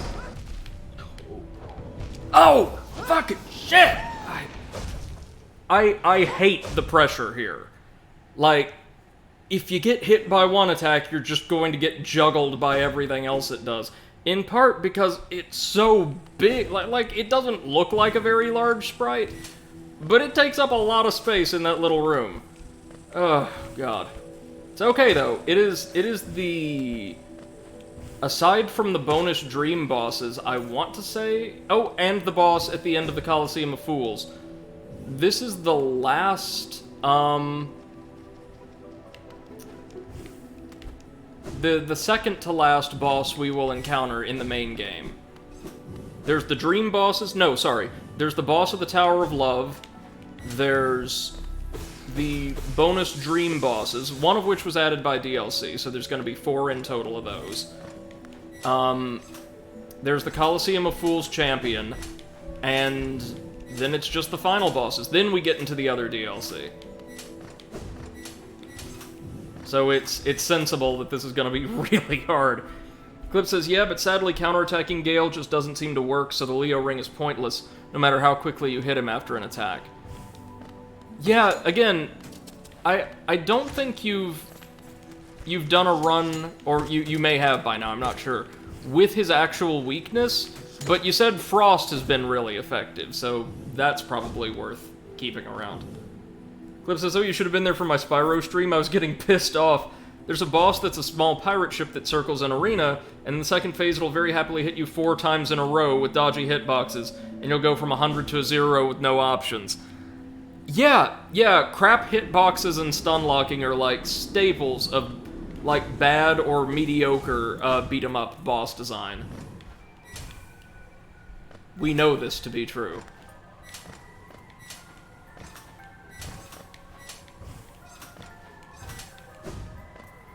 I do like that our shade usually spawns outside of the boss arena. Flip says, Frost is effective in phase 1, in 2 and 3 you can't build it fast enough. That makes sense, yeah.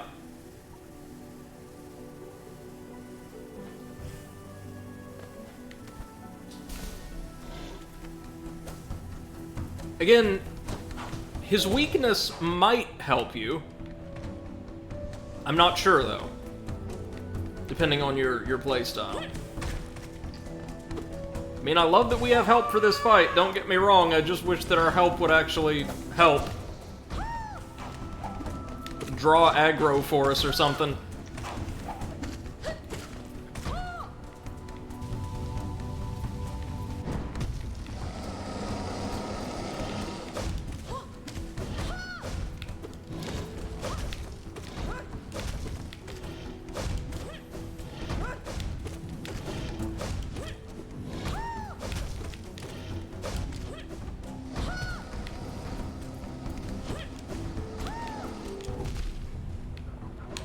Oh, God.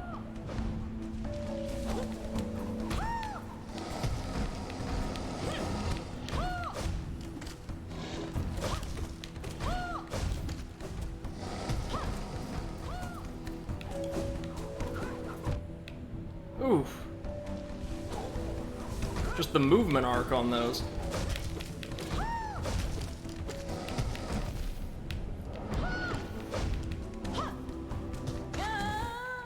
Oh god, it killed her. Which is telegraphed, or not telegraphed, this is fixed, by the way. If you complete Colossus quest line, it kills her, and she's able to defeat it in retribution. Oh. Quite a shame, though. I really liked her. Oh. We got the achievement for beating her quest line, though, so that's something. Cliff says the Chaos build is working quite well. I just need to take one hit for about 350 damage a pop, then I can lob fireballs for 400 whenever the opportunity arises in Phase 3. Nice, man. Never tried a Chaos build myself. So this will allow us, our friend sacrifice will allow us to reach the innermost pit of the Queen's Gardens, which is actually home to the Queen herself. In this cocoon-looking thing. Yeah, Hollow Knight's parents are weird.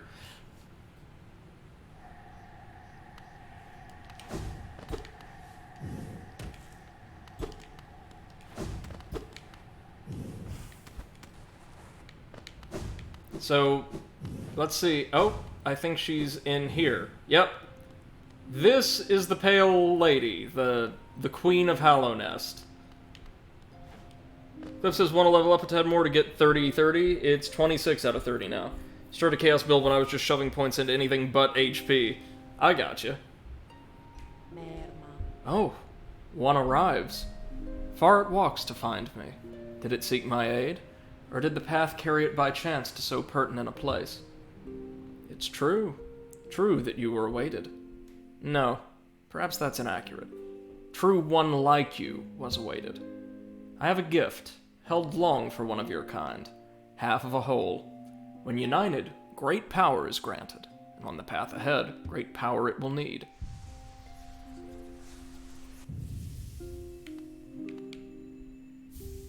So she gives us half of a badge. The king has the other half. It faced the gingered child. She's a fierce foe, strong in mind and body, striking reflection of her mother, though the two were permitted little time together. I never begrudged the worm's dalliance's bargain. In fact, I feel some affection for the creature birthed. If your paths were ever to align, I imagine you might gain yourself a powerful ally. Within my roots, the weakening of the vessel I plainly feel. Only two obvious outcomes there are from such a thing. The first is inevitable on current course, regression, all minds relinquished to that pernicious plague. The second I find preferable, and would seek your aid in its occurrence, replacement. I implore you, usurp the vessel. Its supposed strength was ill-judged. It was tarnished by an idea instilled. But you are free of such blemishes. You could contain that thing inside. I'll offer fair warning. The vessel may itself be weak, but it is much empowered by that force within. To claim its role requires strength of some magnitude. Prepare yourself well before attempting the task. Prepare well, but don't dally. Were the vessel to break prematurely, that plague would unleash with rage and power built of ages chained. Clip says, I'm running under the assumption he's immune to toxic or poison since most bosses are. Do you want a response to that, or are we thinking out loud?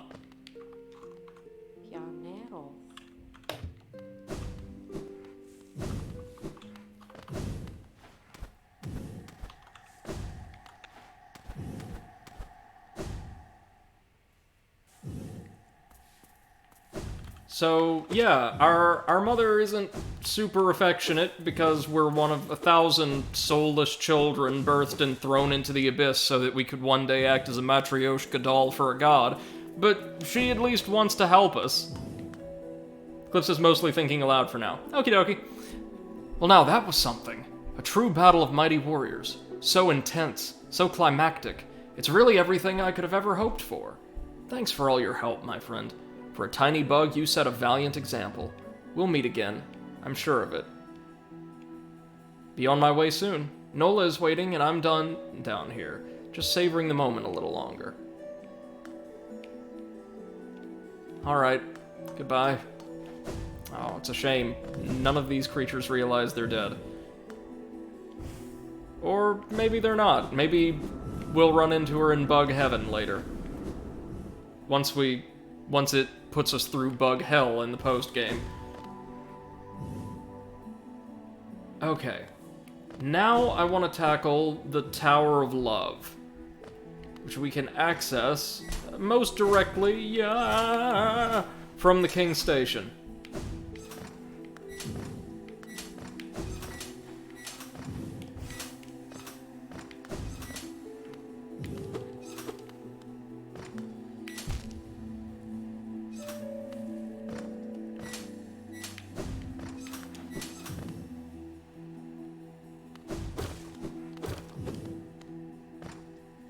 Alright, Eclipse. No worries, man. We'll see you soon.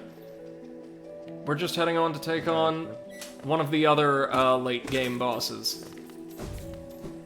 One that hopefully isn't going to be quite as trying or involve such a boss run as did the Mantis Lord, which was tough. Oh, Eclipse has almost forgot. Nailed it! Thank you! Yes. Well, technically we didn't. Technically, Cloth just smashed it. Really doesn't have the same ring to it at all now, does it? Oh, wait, but first, let's head to the resting grounds and actually retrieve an upgrade from the seer. Those have always been fun. Oh, Potato, have you seen anything more about that project Nintendo's rolling out? Like the kind of Game Maker Studio? Which one? The like, video game, like Nintendo's take on Little Big Planet, the video game creators toolset, or what have you.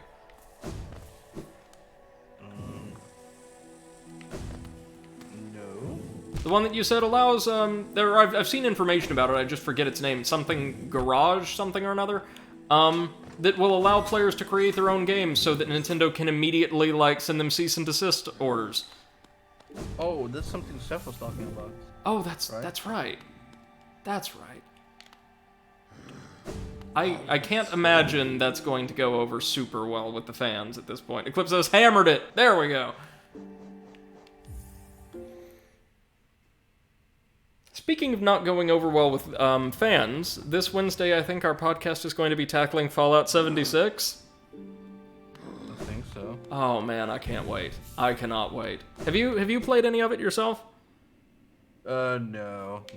I was like an online multiplayer game with no NPCs, Yeah. and your only interactions would be with either like enemies or other players, and I was like, ew, no. Which is a shame, because a lot of the NPC interactions in world building in ESO were really good. For an MMO anyway.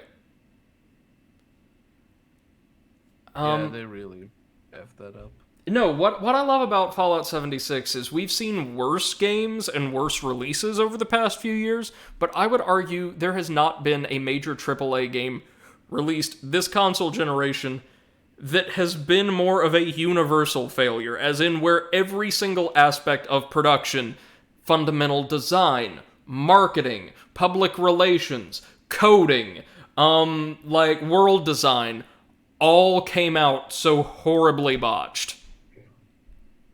Like, Fallout 76 screwed up everything. I can't wait to break it down for the audience. Yeah, and that's in a world where Cyberpunk exists. Well, yeah, but like, there are areas where you can say Cyberpunk was, from a production standpoint, handled well, right? Like, it sounds like the actual design the sketch for the game that people planned out and were trying to deliver was perfectly fine.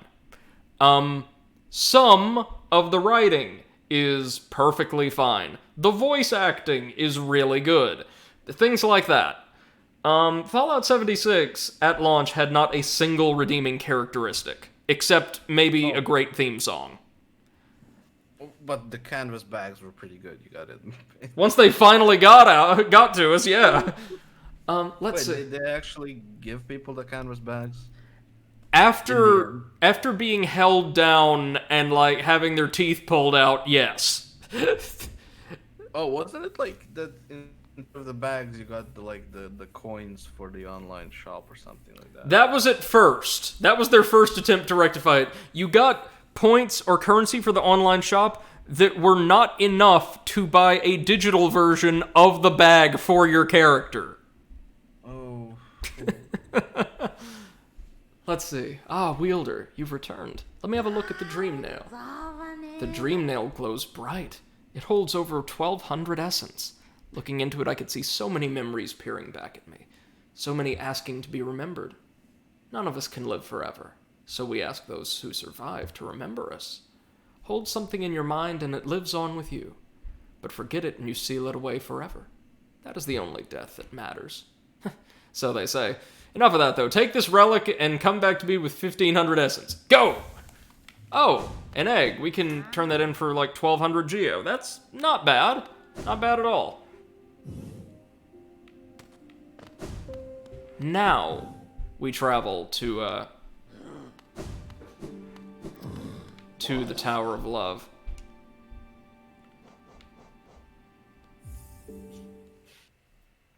That hidden stag station next to the King's Palace, I think, was actually added as part of one of the DLC to just facilitate slightly easier fast travel, which is really cool.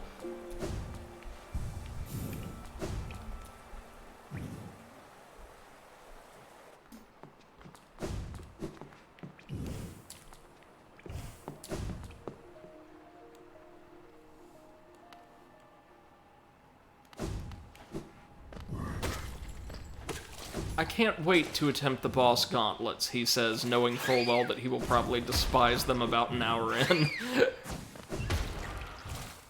They're gonna be really fun post-game challenges, though, I know that. Here we go, now we can finally crack open the Tower of Love. With the, I have returned. Welcome back. Welcome back. With the love key, which, let's just get a description here. Covered in padding, it bears a symbol of love. Okay. What is the symbol of love? No earthly idea. A heart? No, it seemed to be shaped like a shell or something.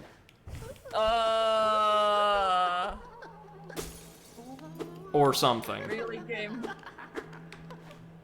They're bugs, okay? Their anatomy is different. So yeah, this is the headquarters of the creature that's been bottling up all of our grubs. Yeah, fuck this guy.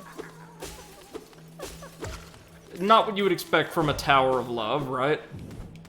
Yeah. Oh, and is it boss time already? I guess so. Well, let's see what we get for taking this one down, in addition to probably a fair few grubs.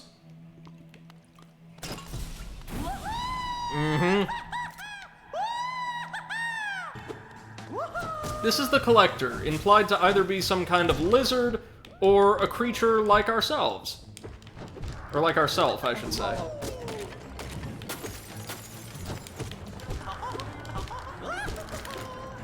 So, it's having the time of its life, but also doesn't seem too terribly dangerous.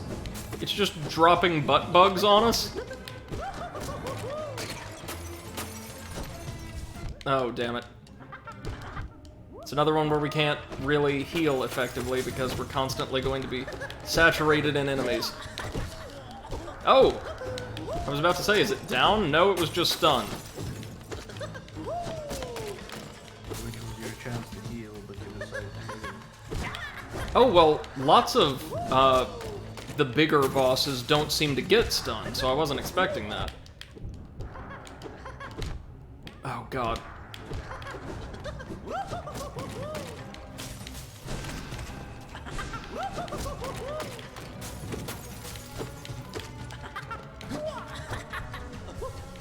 Oh, God. There we go. Poppy, no. Oh, is it down?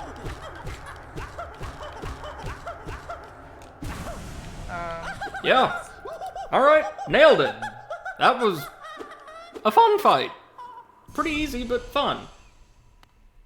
And it was made of just some kind of coagulated void energy. Alright, well, we unlocked the Obsession achievement for defeating it. And I love that we actually get achievements in this game despite it being on Switch. That's really cool. Yeah.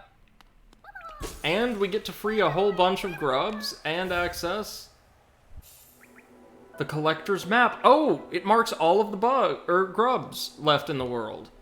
That is so cool. Right. Let's see. Big map. So there's one underneath the King's Station.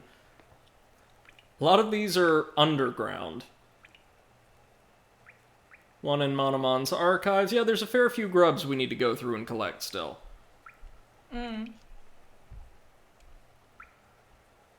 Best item in the whole game. Really handy, right?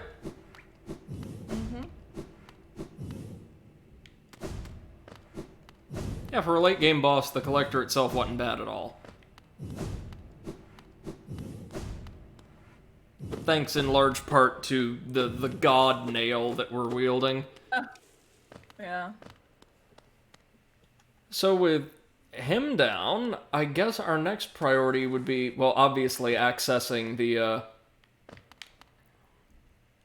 accessing Grub Home ASAP so that we can get some rewards for the ones we just rescued. Then maybe... Or no, hold on. First things first, I'm gonna go back to the Coliseum of Fools and tackle the Trial of the Fool again. Let's do it. Let's go crazy. Oh god. You can die. Oh yeah, many times. But hey, it's the ultimate, like, combat challenge in the base game. So it's supposed to be really hard. You can do it! I believe. Thank you so much.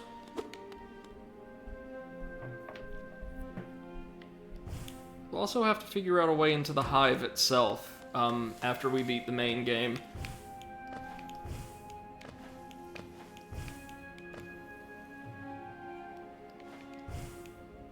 Poppy, no. Poppy, why? She's stealing my almonds and tossing them to Beppo. So she doesn't even want them, she's just like conspiring with him. Yeah, she's just like tossing them around. My god, even with the Supreme Nail, like Buttbug DX will not go down in a single blow. Fuck DX. Yes, it's the enhanced edition Buttbug Director's Butt. Oh wait, Sam, did you say almonds? Don't let your dogs eat almonds. They're not toxic to them, but they do tend to give them like tummy aches. Which will just make Beppo even more of a little poop factory. Oh yeah. Well, actually, they can sort of like plug them up. Oh no. Which means usually a visit to the vet, he gets some laxatives, and then he's a poop factory, and also starts farting pretty bad, probably. Sounds like with dogs, all paths just inevitably lead to poop. Yep. Yep.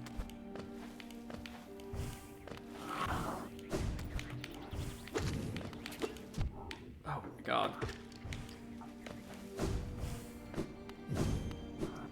Buttbug DX fires in like a spread pattern. That is so hard to dodge. We've gone from like a precision butt rifle to a shit gun, and I don't like that. Shit gun. Nice. It's what I'm here for, apparently. The poop. The shit gun.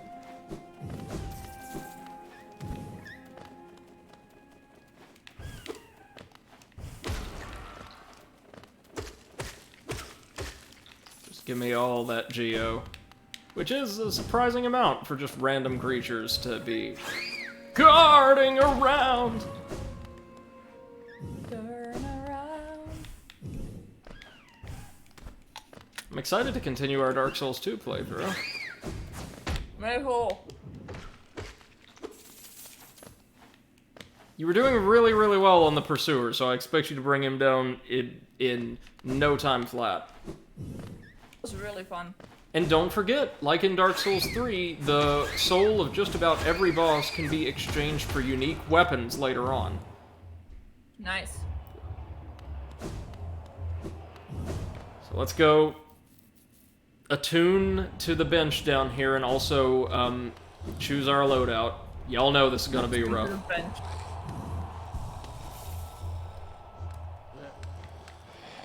Don't want that. We want... maybe Grub Song? What does this do? Oh, can't be equipped, of course.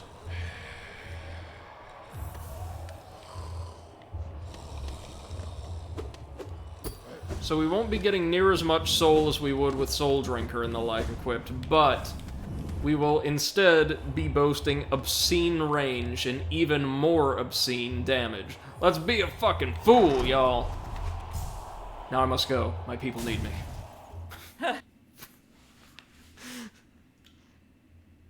I love it, he just Dragon Ball Z's himself out of there.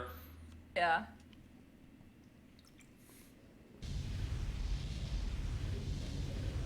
Unfortunately, we don't have more health or defenses than when we came here last, but we're a lot stronger. Like, a lot stronger. Observe.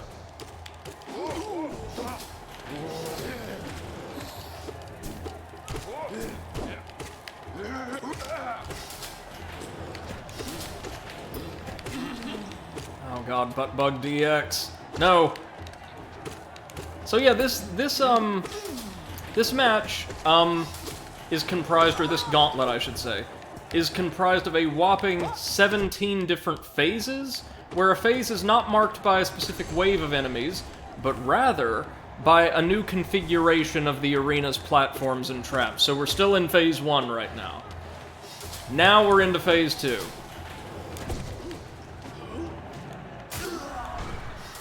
And I think this might be phase 3. Yep. Pimp Guard DX is down.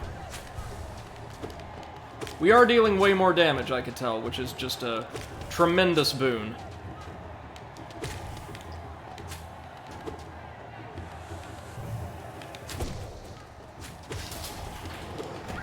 Next, oh, Super Venge Flies, no big deal. Oh, we can take him down in a single charged hit. Alright, phase 4.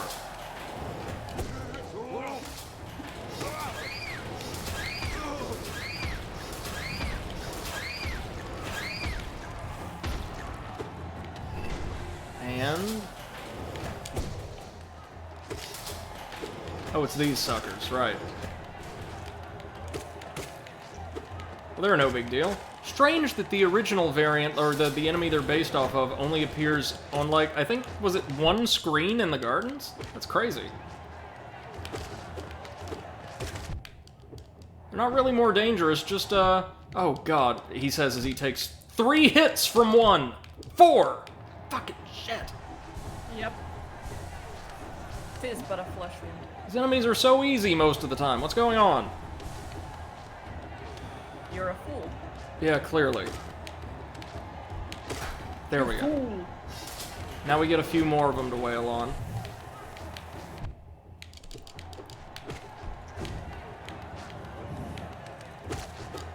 As long as they don't have a wall to bounce off of, they're not that bad. Next.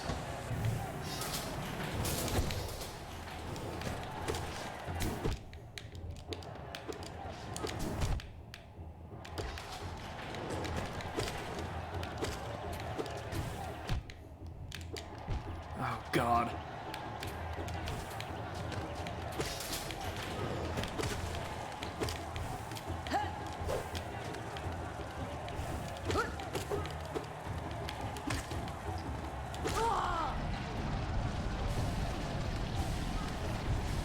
So I just received an item from a boss that's called Golden Sludge, and Okay. looks of it looks like a big poop. Ah, of course. But Just is it- like is it golden? No, I was like poop. that poop Digimon. That's Nuts. No.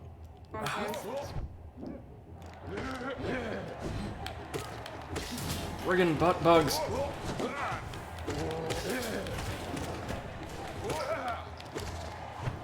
Super Mantis, that's not too bad.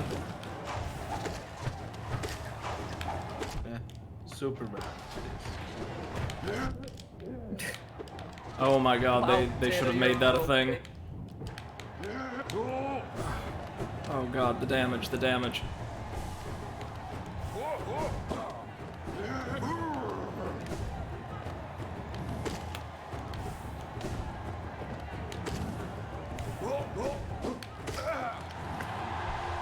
Drink, drink, drink, drink, drink. Drink, drink, drink, drink, drink, drink.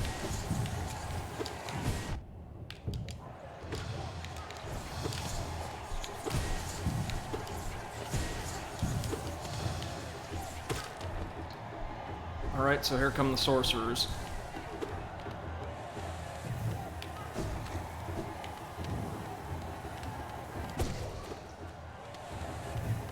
Now the rapier wielder? Yep.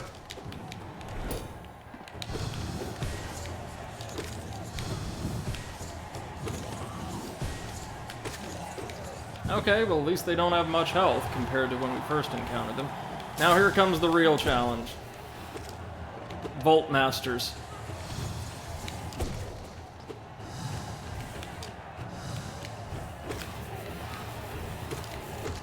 They basically use Umu's attacks. Not basically, they do use Umu's attacks. Okay.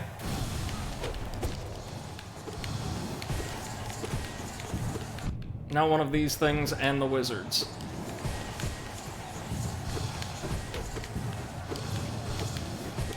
Just stop teleporting, please.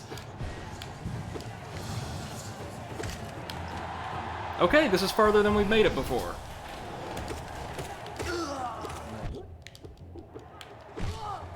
The new damage output's really helping us. Oh, mini Molochs. Nasty, but manageable.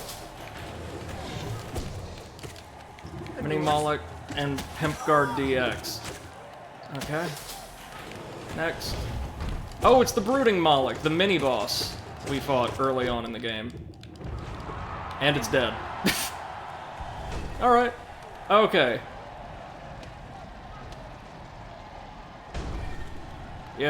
Yep, I've read about this.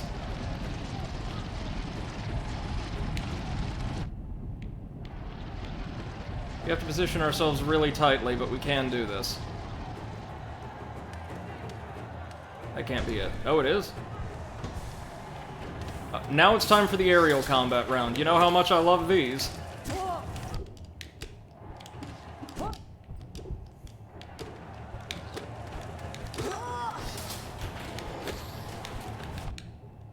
Welcome back, Eclipse. We're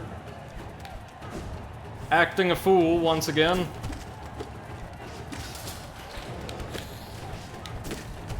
Super Mantis, that's alright.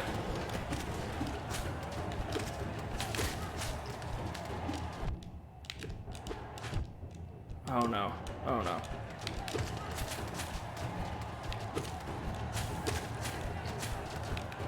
Fortunately, we are now supremely maneuverable. Oh no.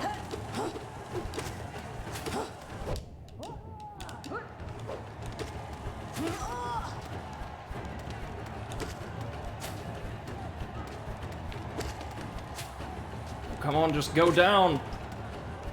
Is that it? Nope.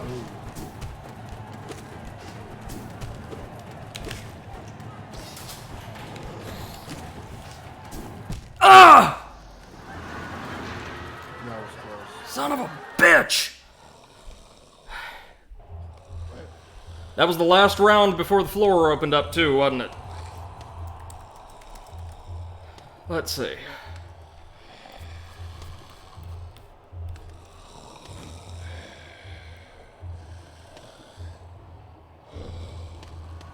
Yes. Yes, it was. If I had landed one more hit on that thing, I could have made it. Ah. Wow.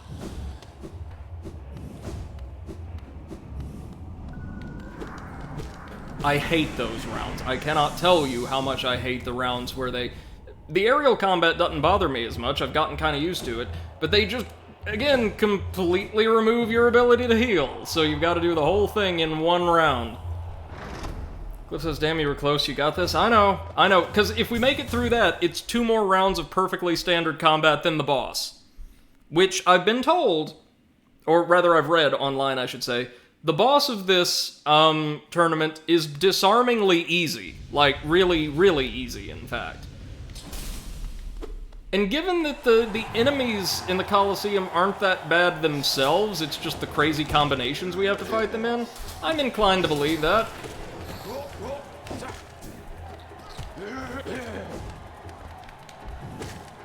And after this, I've got a lovely dinner to cook, courtesy of my meal kit. What are you cooking? Creamy dill chicken, which I've never had before, but sounds appetizing enough, with, I think mashed potatoes and... I honestly forget what the other side is, to be honest. Maybe asparagus? Whoa. Yeah. Asparagus. So does that, town in Germany, apparently. A little too much. Little too much.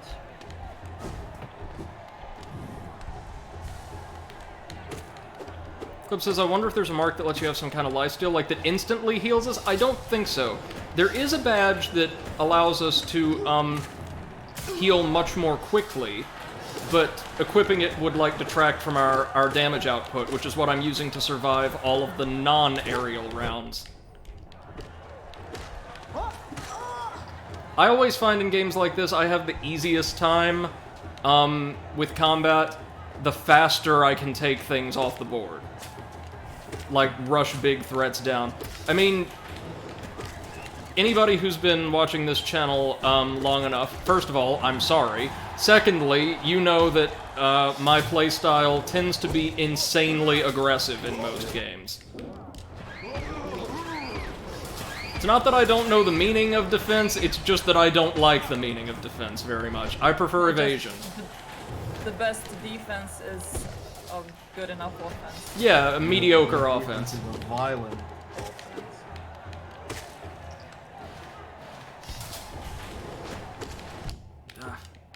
Let's just clear these. Ooh. Pathfinding kind of freaked out on us there.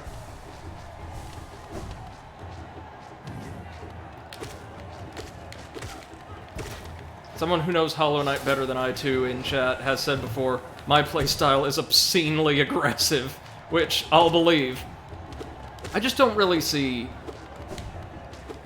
Well, I understand how one would play this game defensively, but like... Yeah. Why? Selecting your openings really, like, judiciously would be really hard, I think.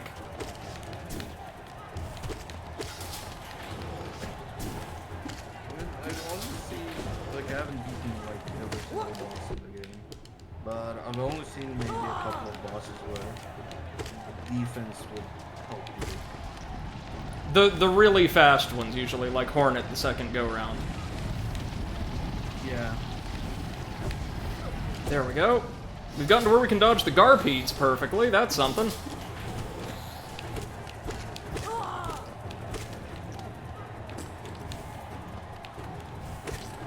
There we are. Okay. Now it's not soul time yet.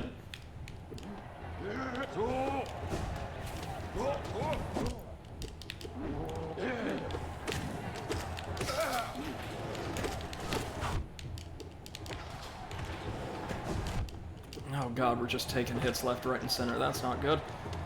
Fortunately, we can use the slow pace of, like, the pimp pretender here to heal.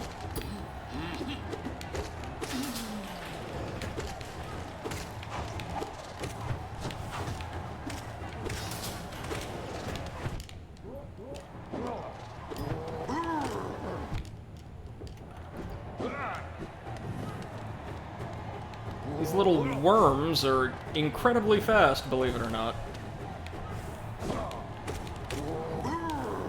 I love that their masks even resemble, like, Roman gladiators' helmets. That's really, really cool.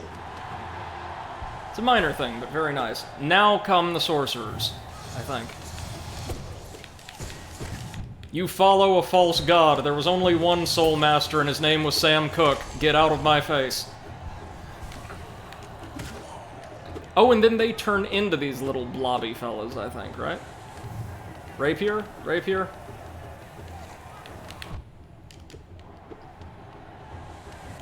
That says pretendedly adequate pimp guard. Yeah! Well, come on, is there an issue with loading here? No, I guess just we have to fight a few of these things and they take a little while to spawn. There he is!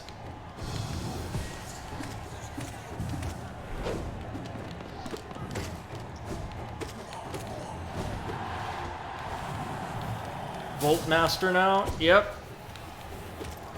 Fortunately, they're really frail compared to what we're used to.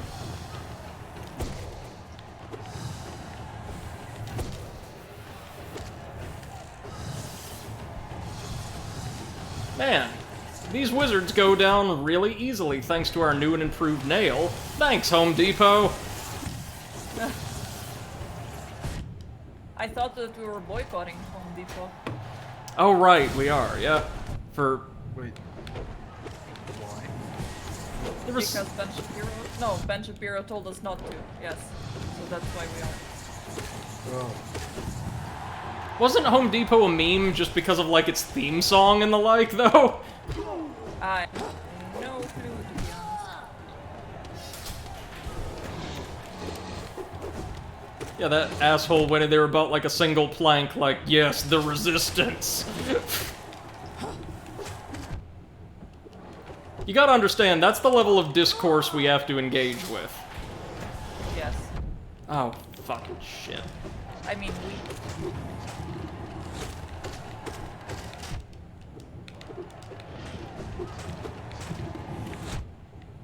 No. Okay. Heal.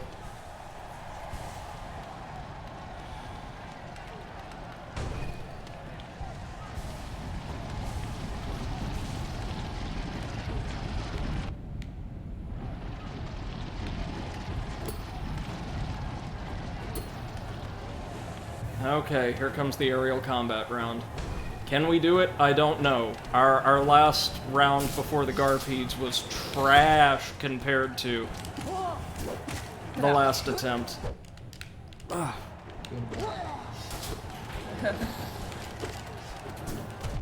Oh, fucking butt bugs! I never thought I would hear the term butt bugs, but... That's what they are. They're even called aspids. Oh, That's even worse. that's even worse.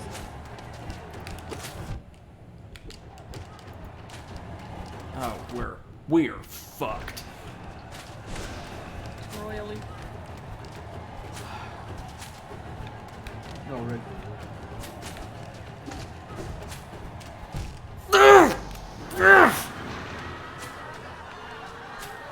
I don't know how I'm supposed to do that unless by just extraordinary luck.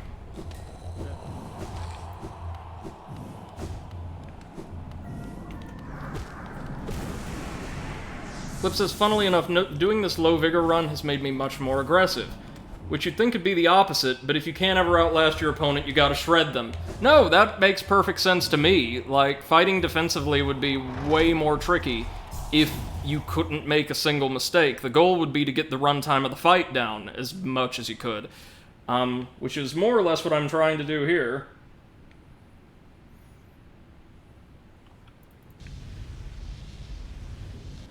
To no avail.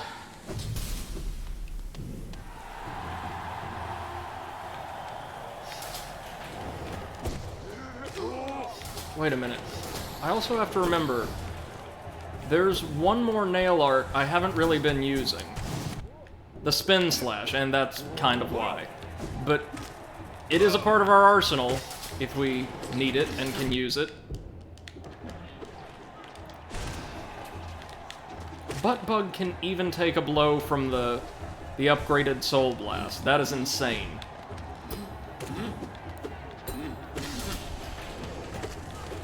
We can swap the basic ones now with, like, a single blow, as one would expect.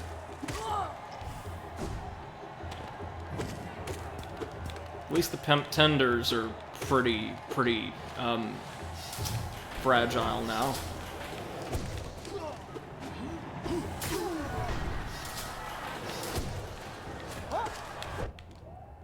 Oh, damn it. No, no, no, no, no.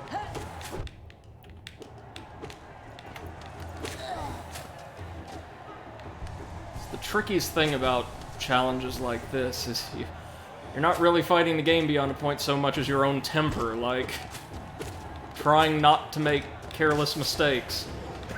Yeah. Alright, the Venge Flies are easy. We got way more health than the basic model did, but we can take them out just barely in 2 standard hits.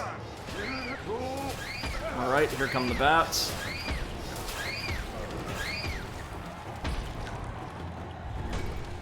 Yeah, they really are, but I've noticed they can't move upwards, like, at all, so... If you could just, like, get above their initial altitude, you are totally safe. That's really the only way, the only direction in which you'll be totally safe, but... No.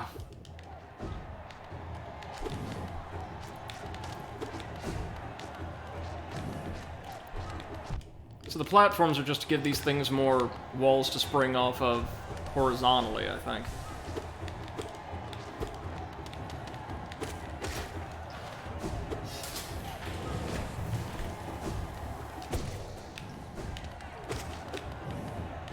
There we go. Next. Oh god, it's this.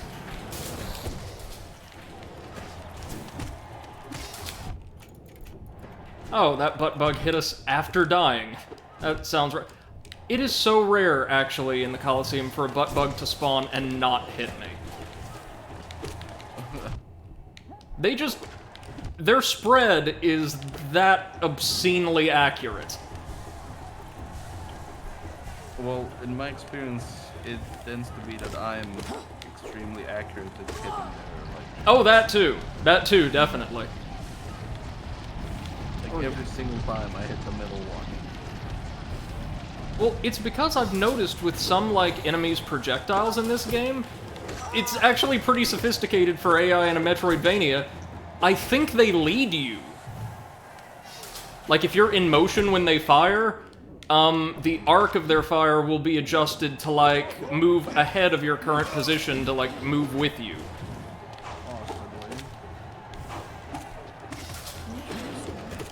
Which is pretty cool, all told. True.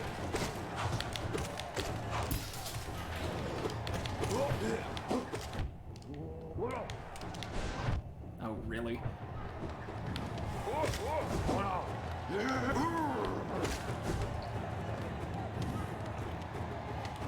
Come on, there we go. It says temper and fatigue are killers. Oh yeah, but just gotta remember, this is probably the hardest thing the base game is going to throw at us. Even the dream bosses probably won't be this tricky. We do just fine until they take away our ability to heal for a long, long, long time against some of the game's most frustrating opponents. Flying enemies are nasty, grounded ones, not so much. Well, even, like, the flying humanoid opponents aren't that bad. Because they still present a fairly large and consistent target. It's the small ones that are always, indeed, programmed to hover just out of reach that are really tricky for me.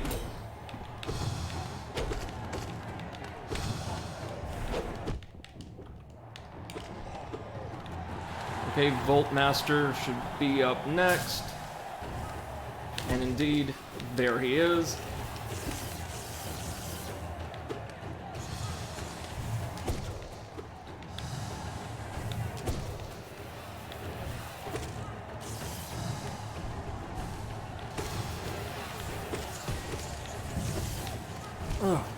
That was so close.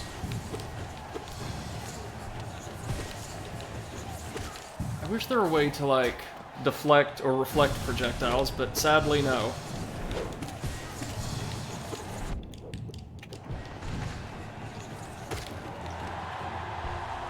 Alright, now it's not quite Garpede time, but we're getting there. Oh, it's the Malek gauntlet now. Okay, okay.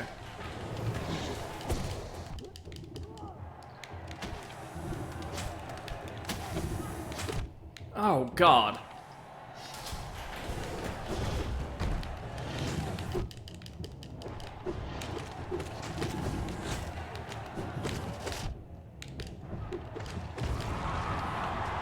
Or at least the Brooding Malek goes down really quickly now.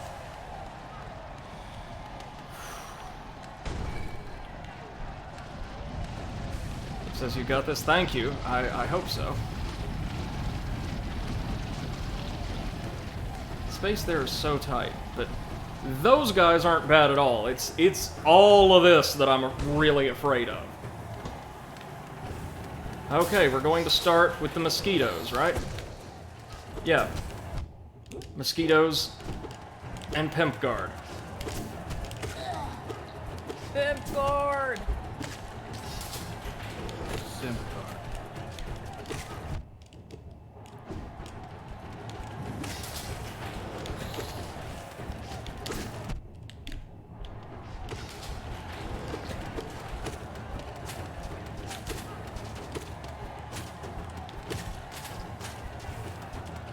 Okay.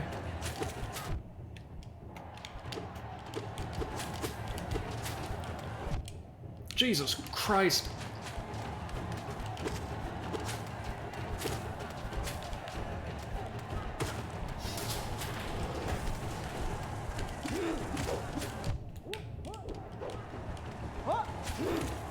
And we're fucked.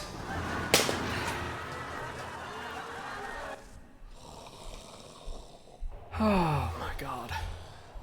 Our soul abilities can't really help because you have to aim those too.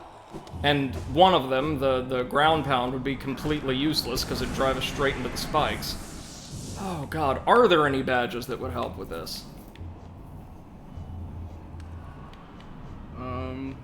The one where you're invincible a little longer after you get hit, maybe? Yeah, maybe. Maybe.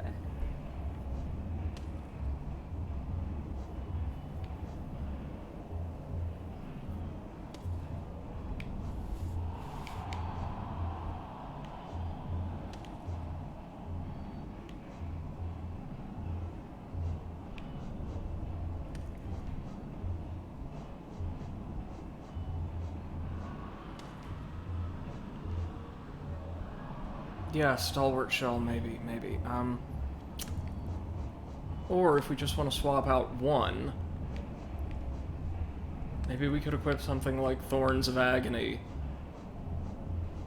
Yeah, in fact, in place of Grub Song, maybe Thorns of Agony to deal some retaliatory damage to enemies that hit us would be advisable. Let's give a run with this a try, because I really like our range. I don't want to lose our range. Nor our damage, obviously.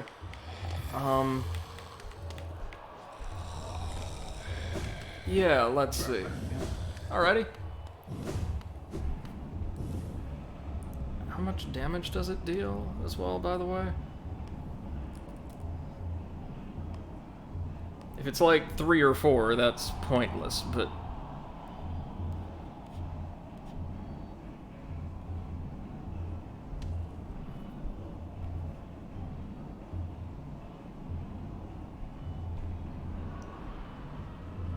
Okay, so it's going to use our melee damage, which is really nice. So we'll get a free hit in on anything that gets a hit in on us, or most things that get a hit in on us. Coupled with our... We'll be healing slightly more conservatively because we won't have Grub Song, but I don't think it gives us that much soul when we take damage anyway, so...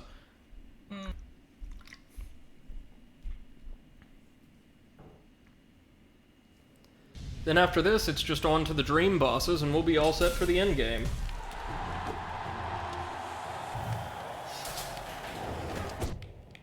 Oh, well, that's a great start. Also a great start. Oh my god. 3 hits, first round. That is not good. The only enemies, well, dangerous enemies that won't be affected by the Thorns of Agony will be the butt bugs, because the thorns do shoot out in melee range.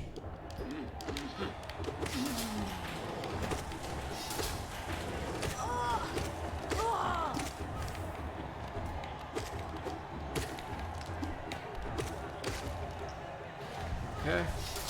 Up next. Butt bug.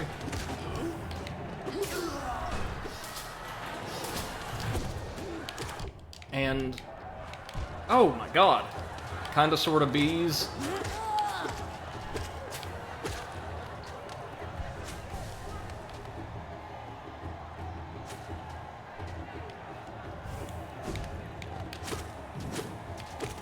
Oh!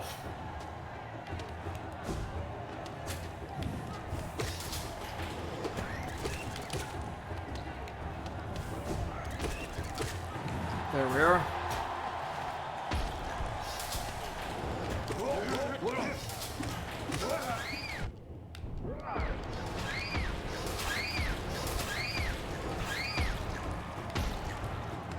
Just let the bat bombing run its course, and then, okay.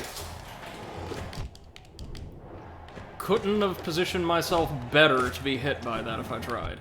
Or that. Jesus Christ! I'm doing terribly.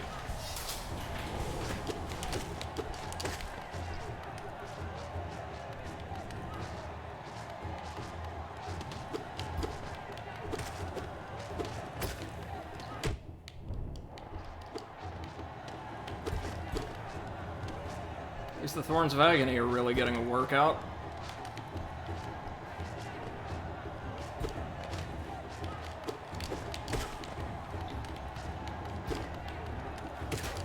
There we go. Oh, really?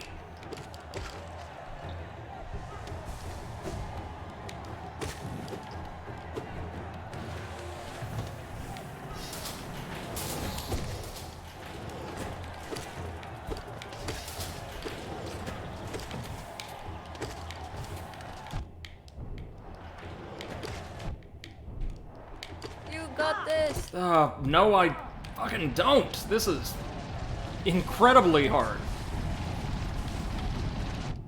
I believe. Urgh. Just don't pick yourself. Yeah, this isn't that Let's Play channel.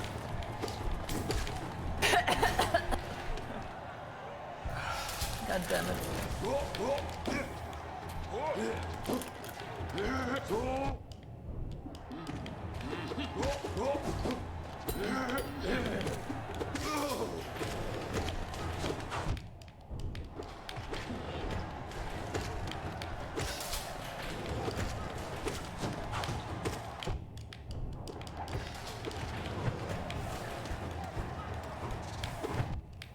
No, no, no, no, no.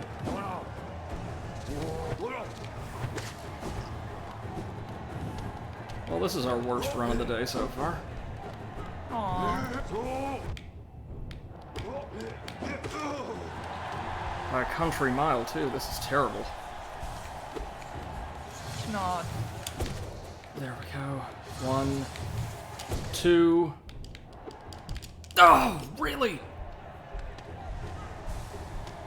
Just getting juggled into shit. This is abysmal.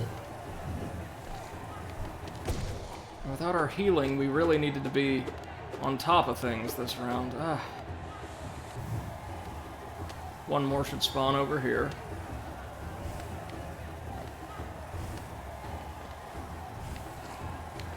They must be on a timer or something, because unlike most other enemies, they don't spawn in as the previous wave is defeated.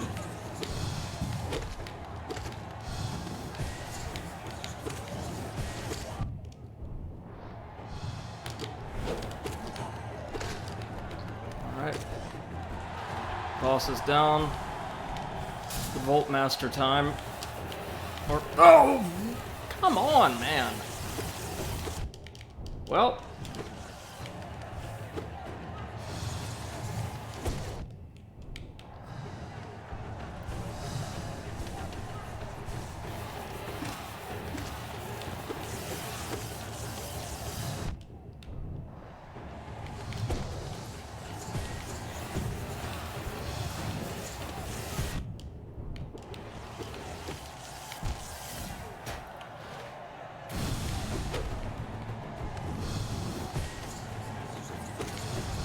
Oh, I was about to say, and there's supposed to be a Soul Master with him.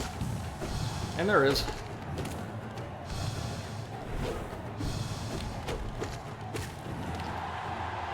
Okay, Moloch time. After some entertainment from the fools.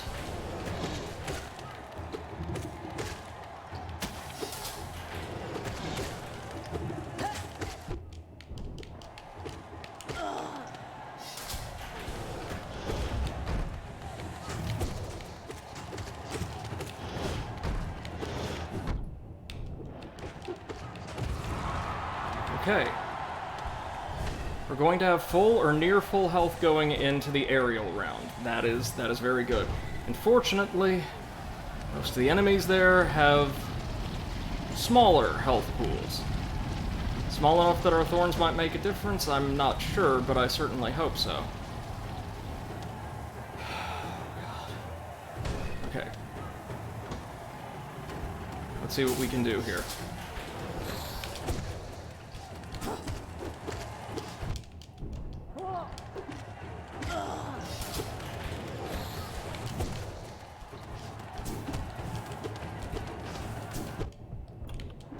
Bad, bad, bad.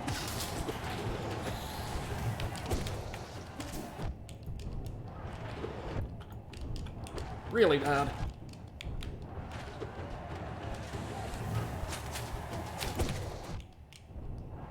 So bad!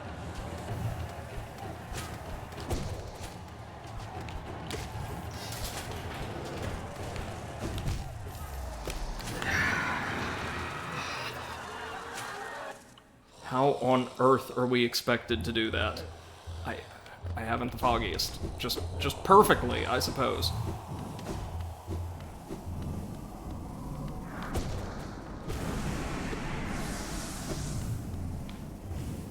If there were a way I could cling to the wall using the crystal dash without launching myself off and into an enemy afterward, I could make it work, but damn it.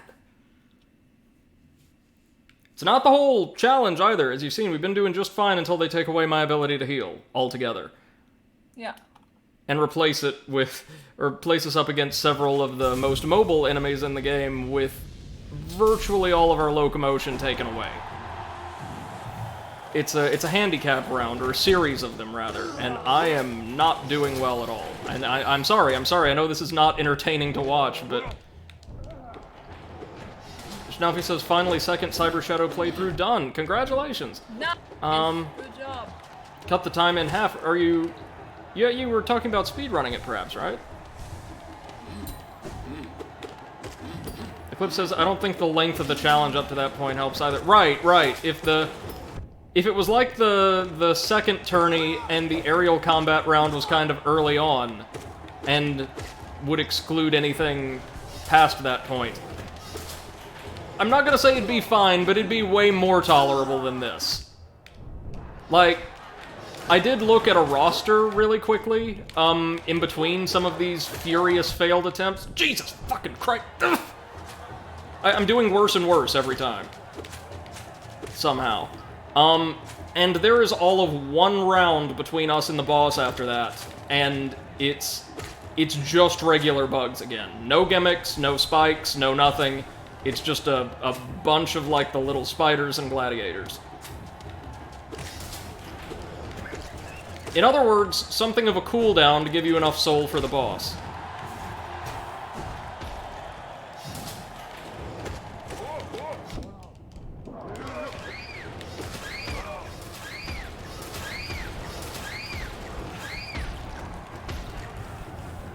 Snuffy says, yeah, by now I'm just casually playing. And, hold on, sorry, I will get caught up on chat after this run's ignominious ends, don't worry.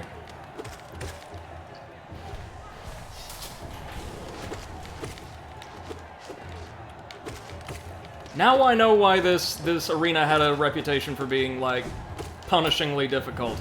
It's not the enemies, it's not the combat, it's the arena itself that's the trouble. Seth, did you ever do this? Nope. Just did the first one. For the badge slot, right? Yeah. Yeah, that's not a half bad idea, honestly.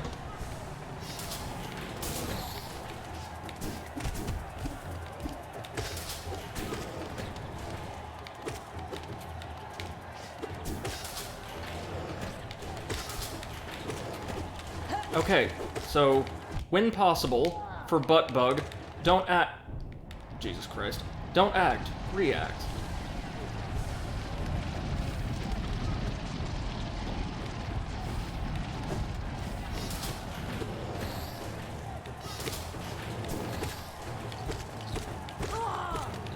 Yeah, see, that round is not bad at all.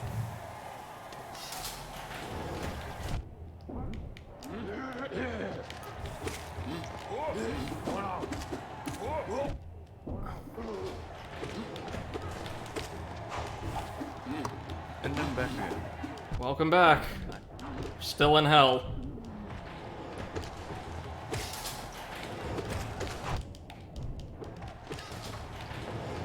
Nah, you're doing good. God, I fucking hate this challenge. God, I fucking hate it.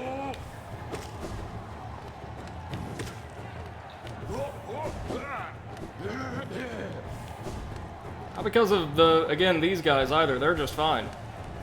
It's that one round, or sorry, 2 phases technically, because the ceiling lowers after we clear out the last cadre of pimp guards, I think. Who says Magnus thinks you have this as well? Well, thank you both very much. He believes. Okay, it's soul time. These guys ain't too bad. Oh, this time they all loaded up really quickly! I wonder what was up with the really delayed spawn time for those creatures before. It's odd. You broke the game.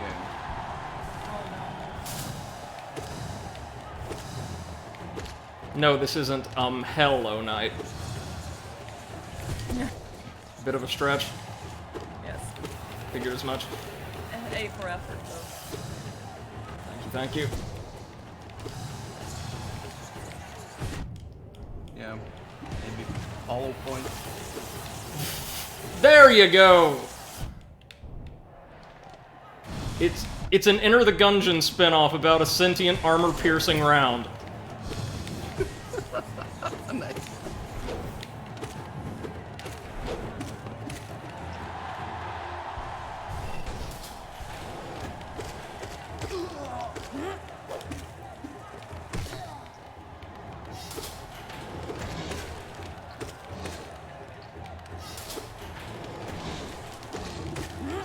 There's one badge that would make this much easier, but that we don't have. It, like, decreases the amount of time it takes to charge your Nail Master Arts by, like, half. Or more than half. So it would allow us to just be throwing out charge slashes left, right, and center.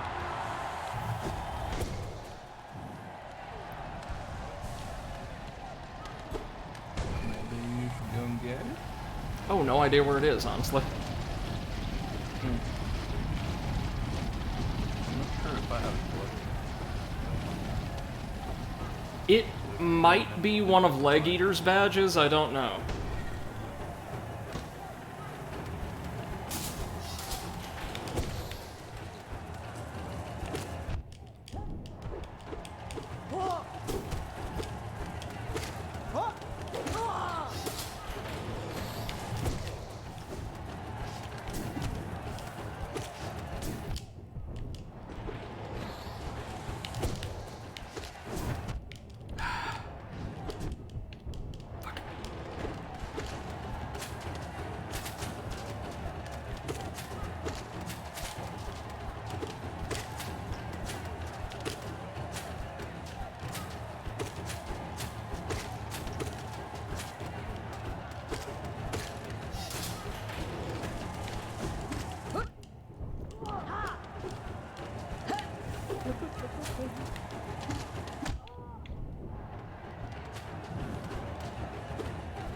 Now that I stopped crocheting, my life has no meaning. I mean, I'm just bored. I don't know. Crochet some. Oh, okay. Oh my god. You asked me.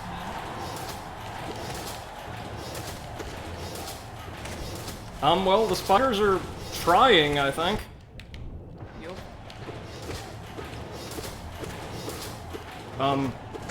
What a wave. Well, at least it lets us heal.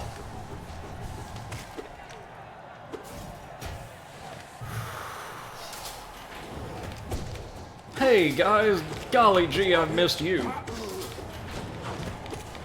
Crazy drug mantis. I will even take you at this point. If you're not goddamn butt bug or a spike, I will... Oh, I've missed you all so much. Oh, we can't die from here on out, gang. This is it.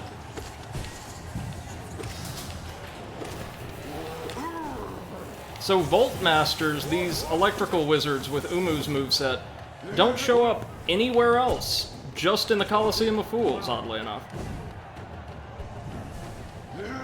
Eclipse asks, what are those spiders doing? Their best. Which is all that can be asked of them, really. Although it's not good enough. Good enough for me, it bought me some time to heal.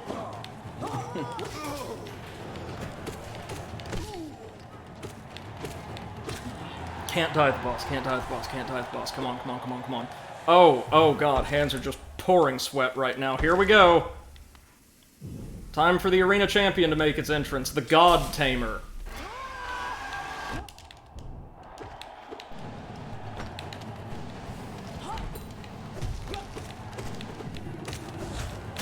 It appears to be an ant of some kind, right? Uh-oh.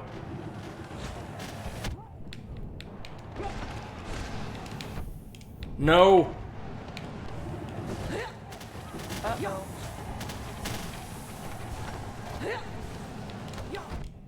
Well, she herself isn't doing much of anything at all.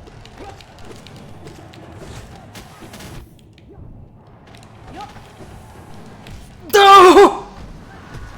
Oh, I don't know if it's an ant, but it sure seems antagonistic. Oh my god, potato. I knew that one was coming still. And against a boss that has a reputation for being really easy, of course. Of course.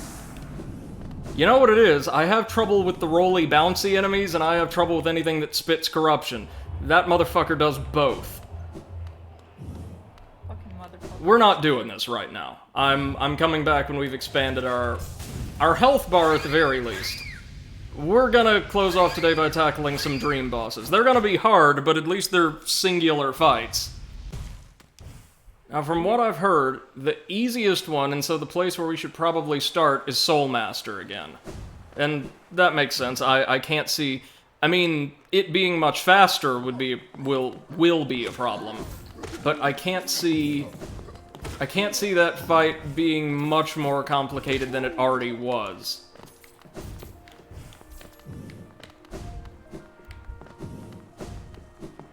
Oh, I feel like my soul has just been sucked out of my body. Oh, god damn it.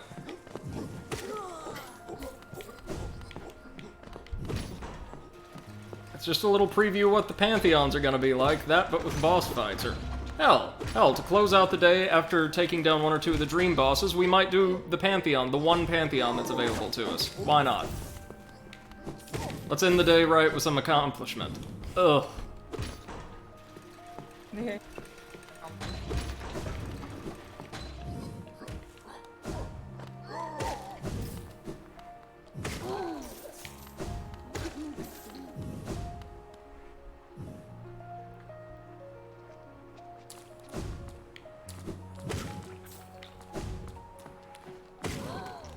Okay, let's see.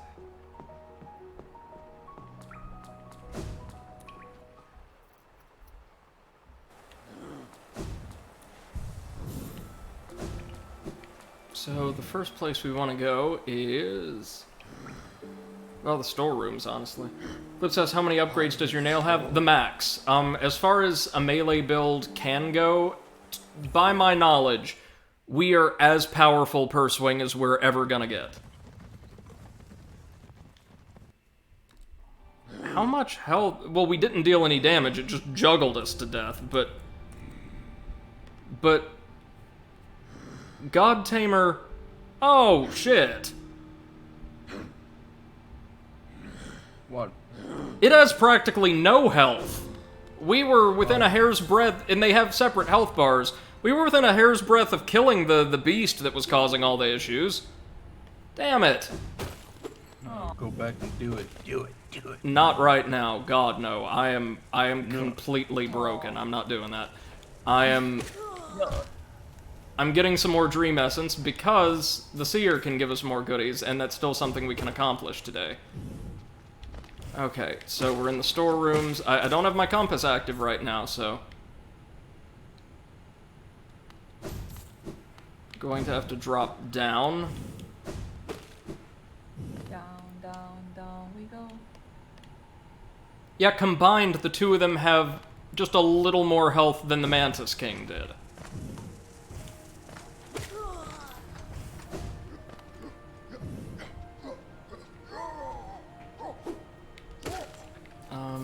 Okay, we want to head down the vault. So weird navigating without the compass. Minor thing though it is.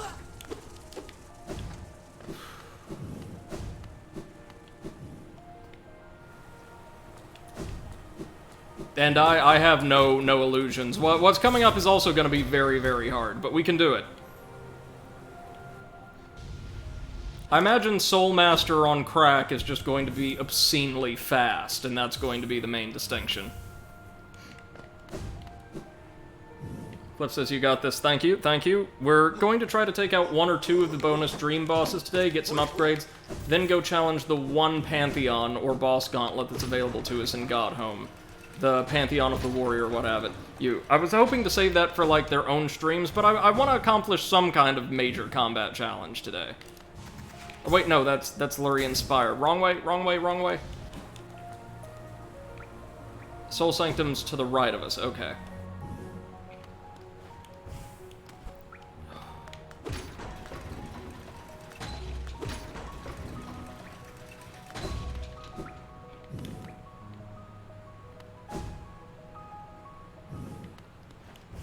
Let's make our way back up to the pit and soul or dream nail his decayed husk.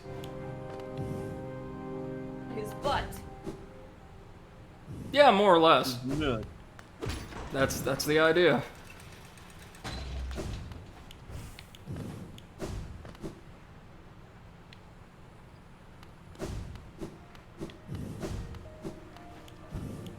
God, I love the design of the Soul Sanctum. What a cool little dungeon.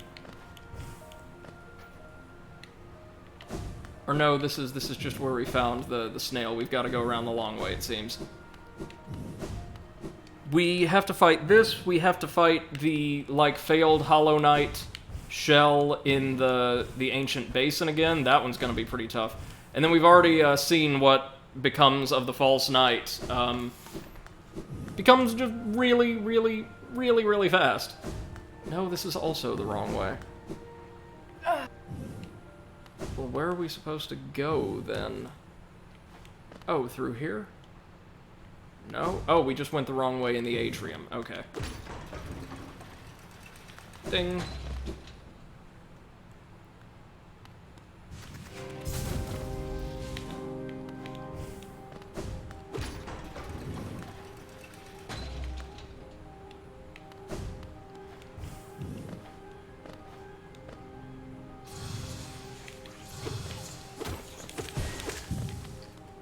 Oh, at least they drop a butt-ton of Geo in the real world. Or in the overworld, I should say.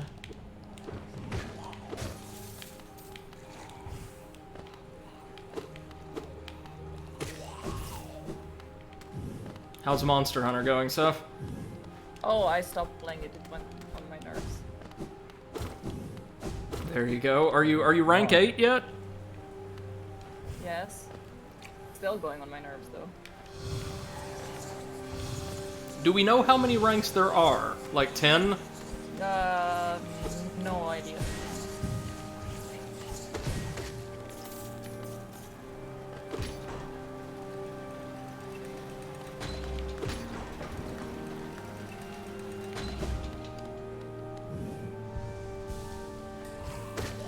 Are you still just like sitting around the camp on an average session and letting the crew take care of it for you? Maybe. I will neither confirm nor deny that. So that's what it is. I would love a stream of just that. Chair stream with just sitting in camp. Yeah. Your 100% Monster Hunter run. Yeah. Hashtag Nothing is AFK happening. challenge. Yeah. Nothing is happening. Seth wins Monster Hunter by doing absolutely nothing. Oh, did you see that Earthbound is coming to Switch Online? No, but that's really cool. Yeah.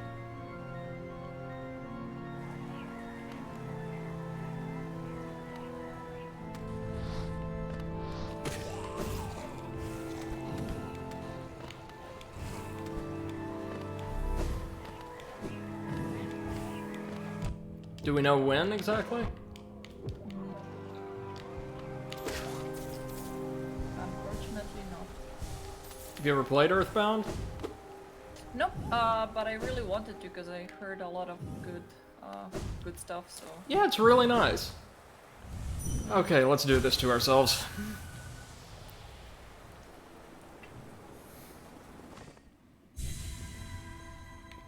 Ooh, he has a wonderful, like, vivid purple dream. I'm all about that. Ooh. Very pinky. Okay, so there's nothing really to explore in these dream worlds, just a path to the arena. Oh, play in Hades! There you go, Seth. Yes. I'm going to start streaming it before too long. Ooh, nice. Okay, let's do this thing. The Soul Tyrant.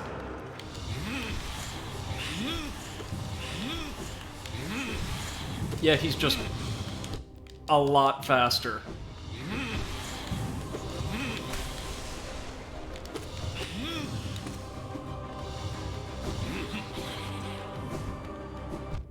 Oof.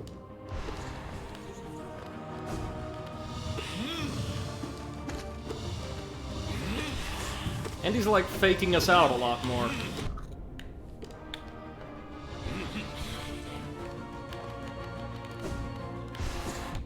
Oof.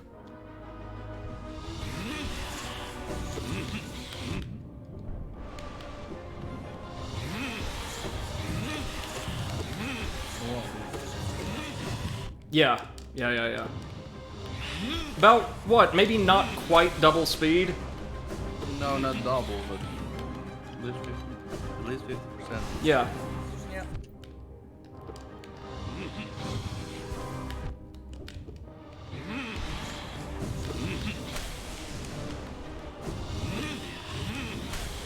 Yeah, this is the way the False Knight worked too. Like, basically you just got no true safe spots anymore. Oh!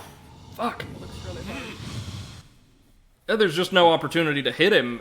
His attack pattern, relatively speaking, is much easier to dodge than the Knight's. At least we get to retry right from here. Let me see. How much health does he have? Just as a matter of curiosity. Oh! Not a ton. Not a ton at all. We should be able to handle that. We're dealing... Hold on. 32 on average. 32 into it. To get him into his much weaker second phase, it shouldn't take us much more than, like, 30 hits. Ah. But it also shouldn't take him more than a few to just completely waste us. And there's that. I still have no idea about how to... Fucking hell, everything's hit me. Everything! No, it's not fucking hell, it's fucking Austria. Right.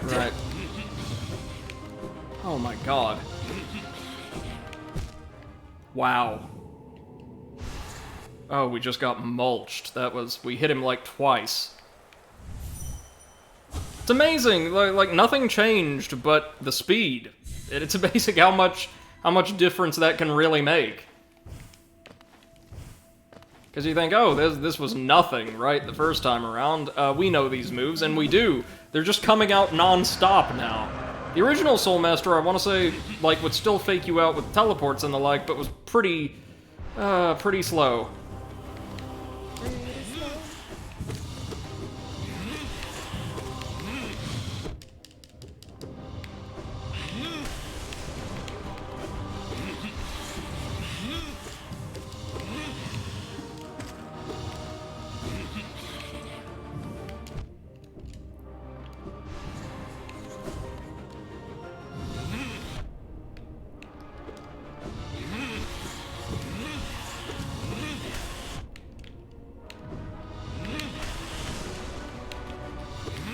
So I definitely get the intent of these designs. The idea is to give you versions of the bosses with no completely safe openings.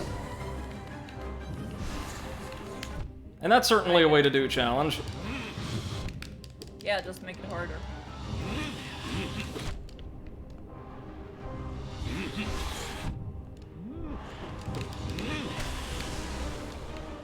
Well, I do prefer this to restricting the player's toolkit like the Colosseum did, to be honest. Yeah.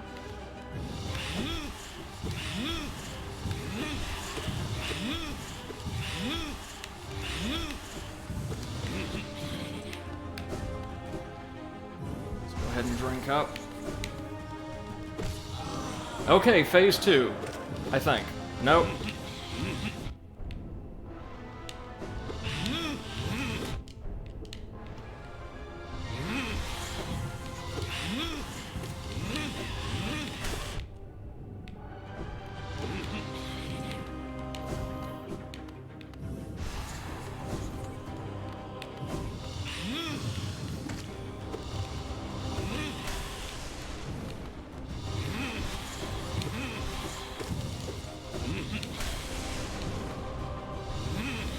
It's the dive that's the real bastard now. Oh! Are we sure that's how much health it has? Yeah, that sounds right.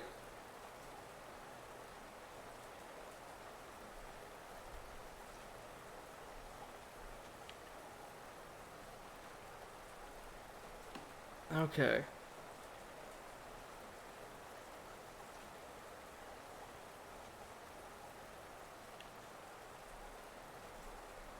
That dive looks brutal, says Eclipse. Yeah, it does. Yeah, compared to the first version, which was very clearly telegraphed, he would like hang in the air for a second before every dive. It is.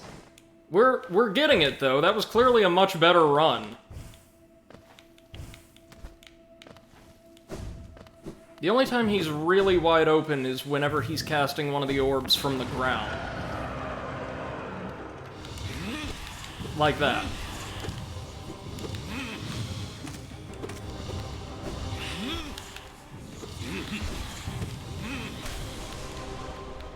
According to the wiki, the dive is not only faster, the little shockwaves he creates are much larger, which I wouldn't know, but that makes sense.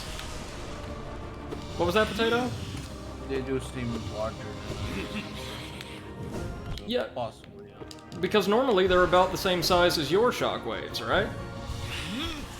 The ones that... Complete the game, Potato. What did I? Complete the game. Oh no. But like, seeing how Brady does it, I'm thinking maybe I should go back, get all the DLC upgrades. Yeah. Oh, try and beat some bosses. You can do it, man. Like, if I can, God knows you can. A lot of Well, hey, remember, I can do it, and I suck.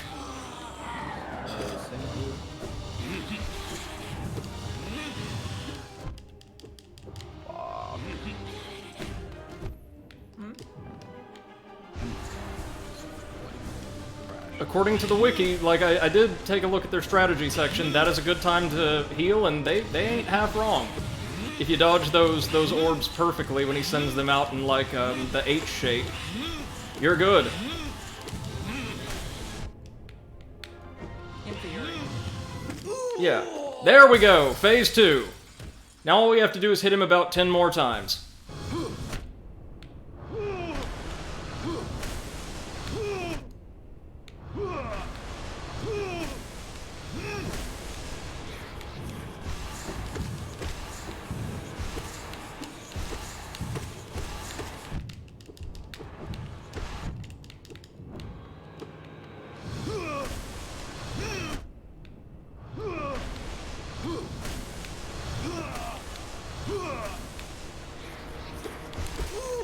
There we go. Got him! It says he also seems to like that feint dive sometimes. Yeah, but oddly enough, way less than the original version of the boss did. Nailed it! Thank you, Eclipse. And thank you, Potato. In my dreams I could see it. The kingdom's salvation, the cure for the plague. The answer was in the soul that animates our bodies. But the king, why? He opposed everything I did. His jealousy, his madness. By standing against me, he robbed me of my immortality. Now the king and his kingdom are dead, but I will live forever. And we get to suck up all his essence, which makes for a really handy upgrade. Yeah, suck him. What's that? Of course. What? Low-hanging fruit, much? Very much. And let me see, how much health, just for reference, do the others have? About the same, really.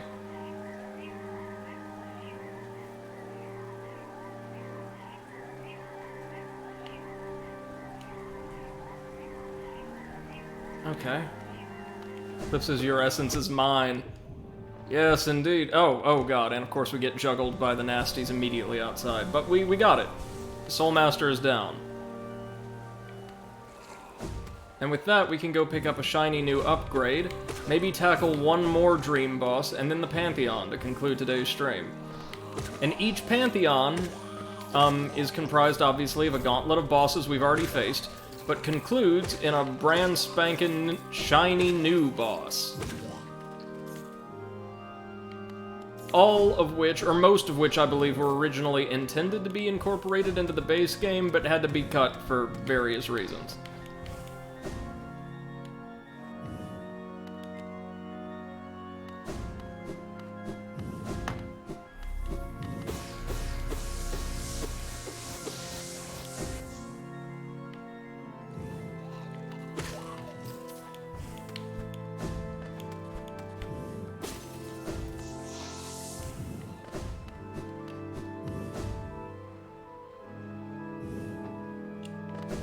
Go. Now we just need to get out of here.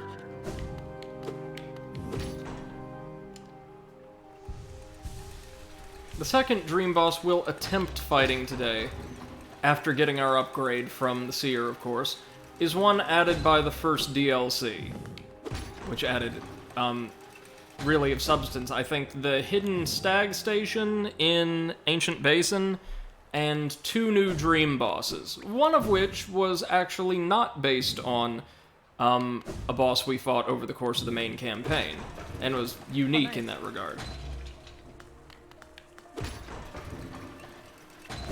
We can't fight it yet, though.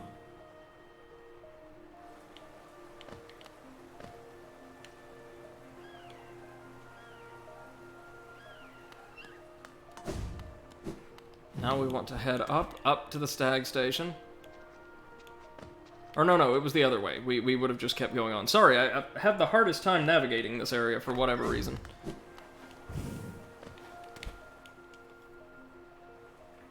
And then we'll have to head into the sewers to reach Godhome again.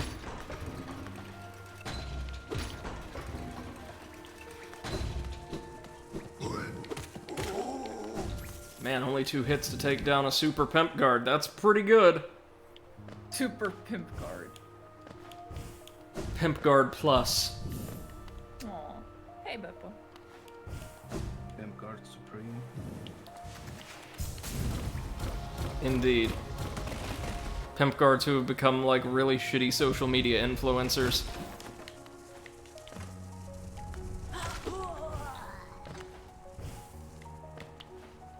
I love that the Lancers have a really good chance of just impaling themselves on the decorative spikes here. Yeah. That was probably not intentional, but when it started happening, the devs were like, yeah, we'll keep it. Oh yeah, they seem to have a remarkably good sense of humor about themselves. Probably easier to fix, to leave in than fix. Yeah, just say like, oh, somebody pooped. Intended. Somebody pooped. Gee, I wonder who. Was it Sam? Yeah, yes, it was definitely me. If you could smell it, you know it's Beppo.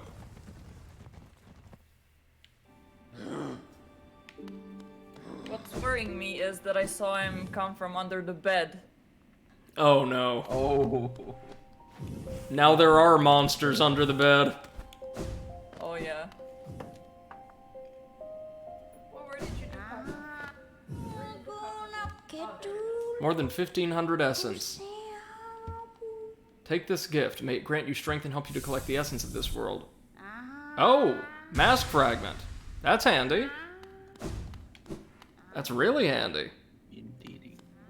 Just a reminder, to get another mask fragment, we're gonna have to go from the Grey Mansion over here all the way to the heart of the Queen's Gardens without taking a single hit. That's gonna be fun. Oof. Ah well. You can do it. Not on stream, though. I would snap the controller in half if I failed a few attempts of that on stream. Let's... Easiest way would be that to would the be King's Station. pointless without a webcam. Ah, absolutely.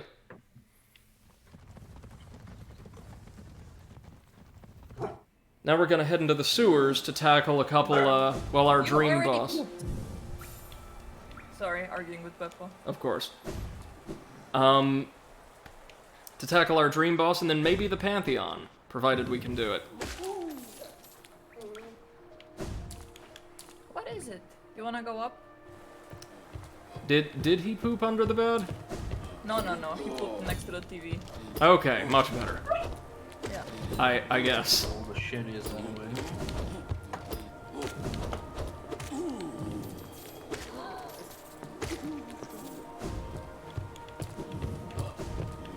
On the way up here.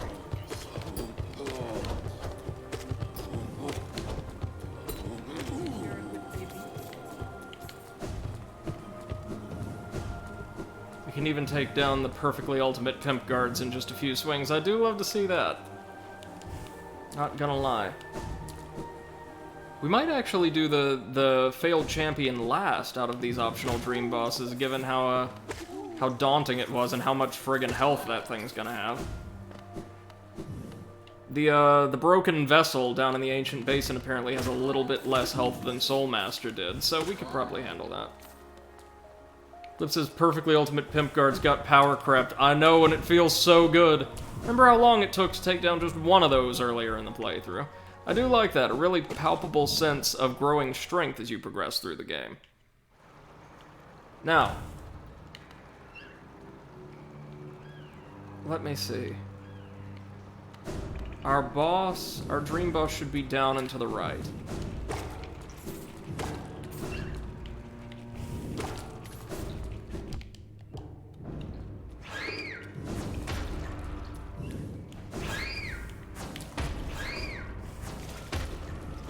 Zip says, granted, Perfectly Ultimate Great Moth was power crept upon release, but you know, yeah, Perfectly Ultimate Great Moth served a purpose in the narrative of the show, and that was enough.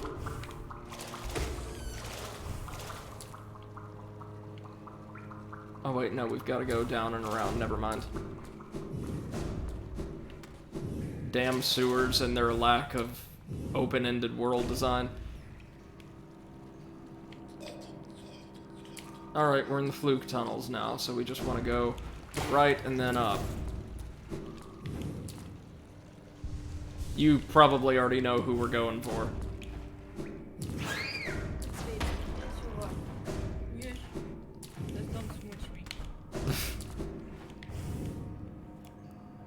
Clip says, funnily enough, we only ever saw Perfectly Ultimate Great Moth in the second season, not the first. That build-up. Oh, right, because it was just... Was it just Perfect Great Moth in Season 1? What are you even talking about? Yu-Gi-Oh! Oh, okay.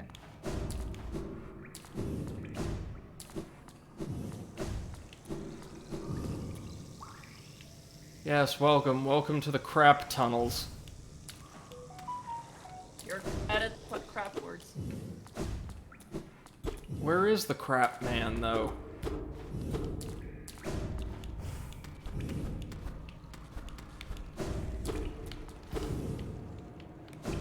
No.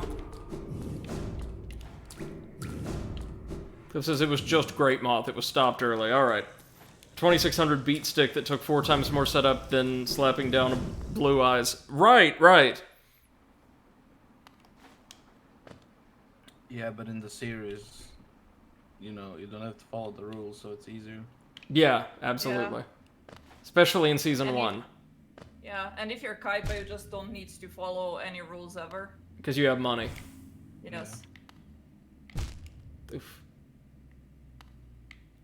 I think we might need to go down to the Grove.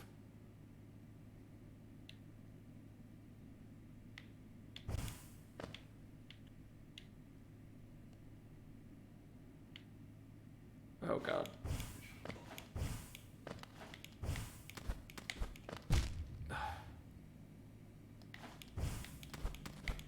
No.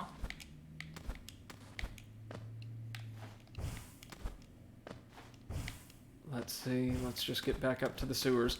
We'll go for the Dream Boss later then. I do want to conclude this with a Pantheon, if only to test out how they work for myself. And get some kind of tchotchke as a reward. So of course, it's time to head back to the junk pit. And then go to Bug Heaven.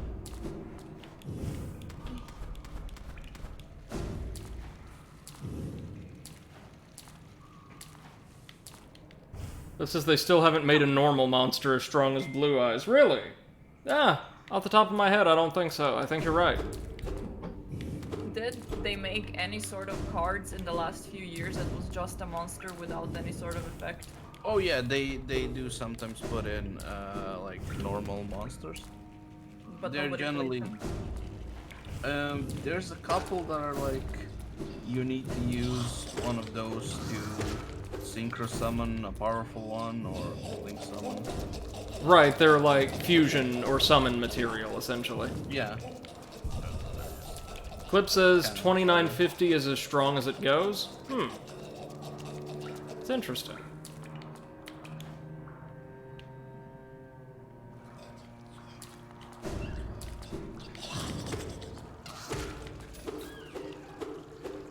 I mean, hell, I feel supremely good about having banished just one of the dream bosses. That's quote-unquote progress.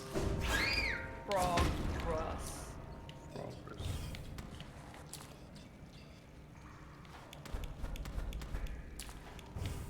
Okay, let's see. Whoops.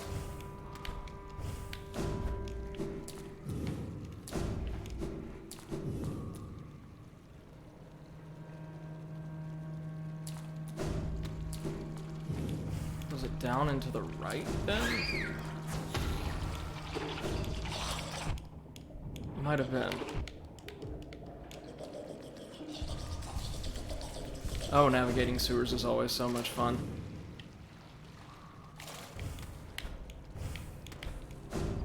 This one isn't laid out all that confusingly, though, for being terribly honest. Oh, there we go. Clip says, of course, there are effect monsters stronger than Blue Eyes and easier to summon because they have ways to special summon themselves. Yep. I do know that. Nerd. Well, I was still playing until like half a year ago, so. As I said, nerds. I had fun, so. Screw you, I had fun. Screw you and your judgment. Ah, we can destroy the massive flukes now. That's great. Positive vibes only.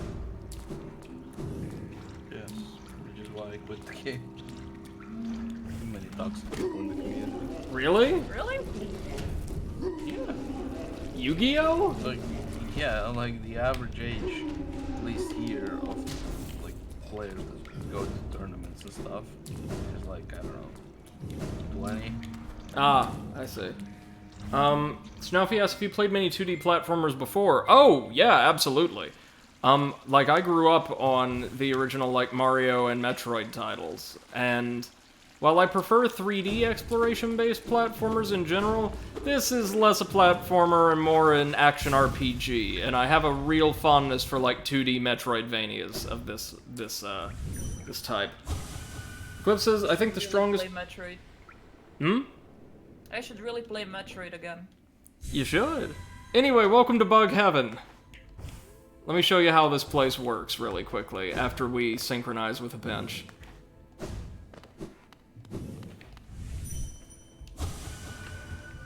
Attune. Oh, we can access the second Pantheon too. Nifty. Clip says, I think the strongest monster you can normal summon is a monster called Superconductor Tyranno. It broke the rule of 3,000, which basically is that a monster over 3k attack had to be special summoned, and in the old days it was usually hard to do. But it had 3,300 attack, and its effect had nothing to do with summoning. Weird monster. I think I've heard of that card? Maybe? Maybe Well, it featured in GX or something? Technically, I had a card in my deck that can be summoned normally, and it can go up to like over 10k attack. So one of my... Yeah, go ahead, Brady. No, please, go ahead. It's basically a card that says it has question mark attack and defense, and it gains 400 attack and defense for every single one of your cards that's removed from play. Nice. My brother used to play that one a lot. So Yeah, here's how this... Dieza. Here's how this hall works, before we get to the Pantheons themselves. This is one of my favorite features I've come across in any Souls-like or Metroidvania game ever. There's this massive hall of statuary where we can go to refight and essentially practice against any boss in the game, in one of up to 3 forms. And at the base of the statue, you'll see a little sigil, which will be replaced with various medals depending on the highest grade of challenge that we complete. The attuned fights are essentially the same as the mainline encounters out in the normal world, sometimes with a little bit of additional health. Ascended fights tend to give the bosses much more health and additional attack and all that, and then there's a Radiant version you can fight beyond that where you die in one hit. We're not going to be doing Ascended or Radiant fights if I can help it, outside of the Pantheon challenges themselves. But I do want to show off just a few attuned fights from early in the game to show how much we've grown, and also to show off the fact that in Godhome, you don't fight bosses in their original arenas. You usually fight them in a larger, more equitable arena that 9 times out of 10 is going to be favorable to us compared to the original. Let's see how the endgame God Nail squares off against Gruge Mother, the slumbering god of fertility. Look at this. Welcome back, y'all. And look at the crowd. I love it. Oh yeah. And they love it too, apparently. They are so hyped. Well, it's just a bunch of gods throwing down in Bug Heaven. That's all it is. So yeah, she clearly has more health than she did in the base game, but seeing as she was the very first boss we encountered, that's normal. But down she goes. Wow. I wonder if we get anything for picking up these medals in the, like, one-on-one fights. If not, it's just fun that you can practice like this. True. Maybe nothing, I guess? Nailed it! Said Eclipse. Thank you. Eclipse says, Grinmaja Aiza, one of the few true beatdown monsters left. They were phased out when high attack points became less wanted than good effects, but a 10,000 beat stick you could just normal summon without any setup or tribute is ridiculous enough to still see play. Righteous. No, they're not phased out. I was still playing them up until recently, until I sold all my cards, because I mean, they're sort of your boss monster of the deck, but they're kind of, maybe you use it, maybe you don't. You just base your entire deck on banishing cards and banishing your enemy's cards and your own cards, and then you use cards that will, you gain life when cards are banished. Okay. And you also have a card that will let you take all the banished cards back into the decks. Are we ready to tackle the first Pantheon of Hallownest? The Pantheon of the Master? Seeking the gods of Nail and Shell in combat. Let's do this! You could also equip bindings that make these more challenging, but trust me, we don't want the Pantheons to be more challenging than they already are. These are brutal. Wretch! Thou hast ordained thine own destruction. Eclipse says, I meant other beatdown strategies were kind of phased out. Oh, okay, yeah, that's true. Through sacred combat are we attuned to this kingdom's greatest beings. By entering this gate, thou hast challenged the very gods of this kingdom. Dost thou consider thyself the equal of this pantheon, of its masters? Draw thy weapon then, fool of fools, and be damned for thy arrogance. So yeah, we're competing for a spot in the pantheon. That's so cool. First up, the Vengefly King. God of Vengeflies, I guess.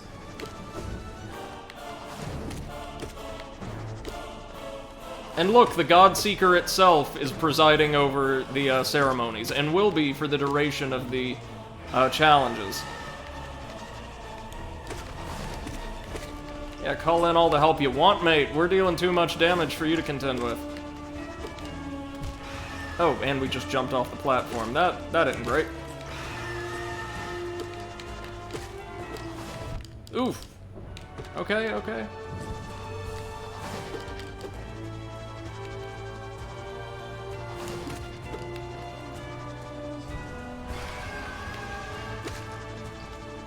Hopefully oh, yikes. The Master of Ceremonies will warm up to us as we rise through the ranks. It's usually how these kind of quest lines go.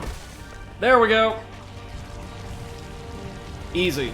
Easy. Nailed it. We attune to Gruge Mother. Oh god, I love the music. It's so triumphant.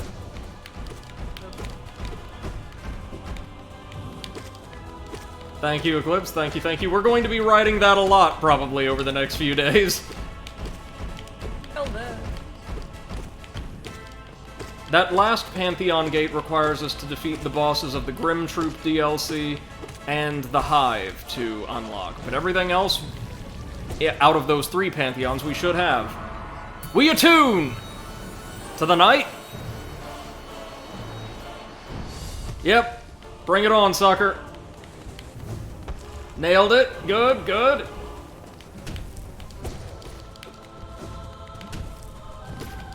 Compared to everything we've been up against, this guy in his basic form is nothing. Now, his dream form is a nightmare because it's got, like, more than twice the speed.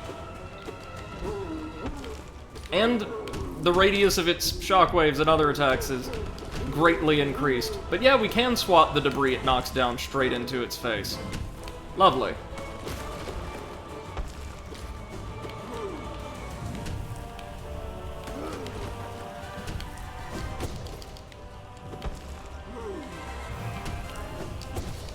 There we go. Dash slash, baby.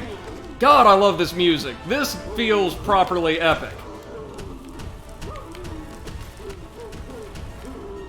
Well, 2 of those rocks almost kinda sorta hit us. Nice try. Literal maggot.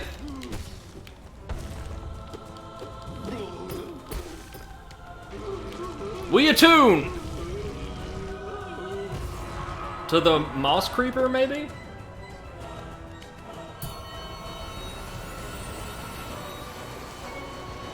Yep. Massive Moss Charger, okay. Bring it. I love that the arena changes to reflect the aesthetics of the original environment. but still very much illustrates that we remain in God Home. I like that. I like that a lot. Yeah. Oh, this is so much fun. Love me a good boss rush.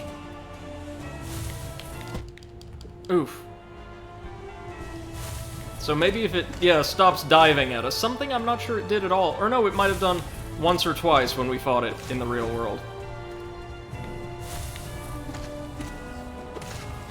And there we go! We attune!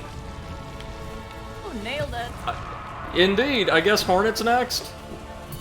Regular, like Phase 1 Hornet. Yep. Puppy.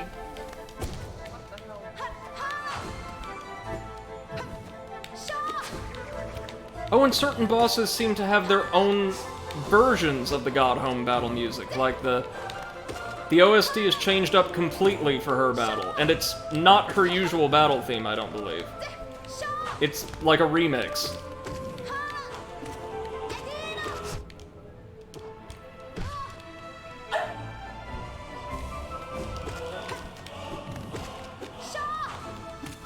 Hornet, I fought you in the end game. You're nothing now.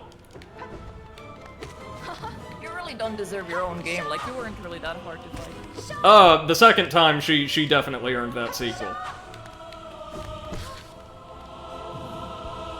Eclipse is keeping track for us, so this is fight number 5 already. We're doing pretty good. And she's down! We attune to the Mantis Lords, probably? Or Soul Master? Probably. Oh, no, we get a bath, we get a rest. Oh. Which looks absolutely heavenly. And we get a bench that we can use to, swap out our badges. Do we want to swap out? Oh god, yes we do. We don't need the compass right now, so we can replace that with either Grub Song or, Heroic Odor. Tell you what, the Heroic Odor actually can deal some damage, so let's win with the power of poop. Or, no. Hey. No, Grub Song might actually be preferable, just in case. This is gonna be the Mantis Lords, and they're still gonna be pretty tough. No, it's Gorb! Hey, Gorb! Wasn't expecting one of the Dreamers to show up this early, but alright. And I was kind of expecting Zero to show up before any of the others. Given how, kind of effortless its fight was.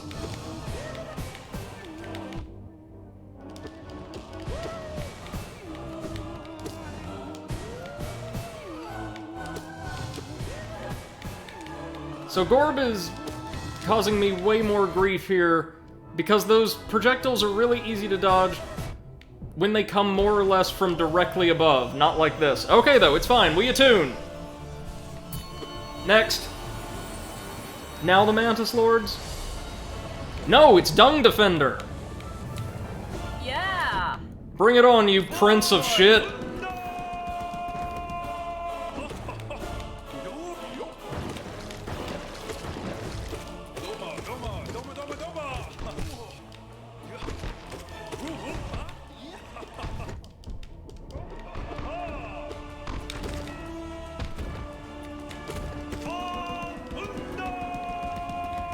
Okay, phase 2 already?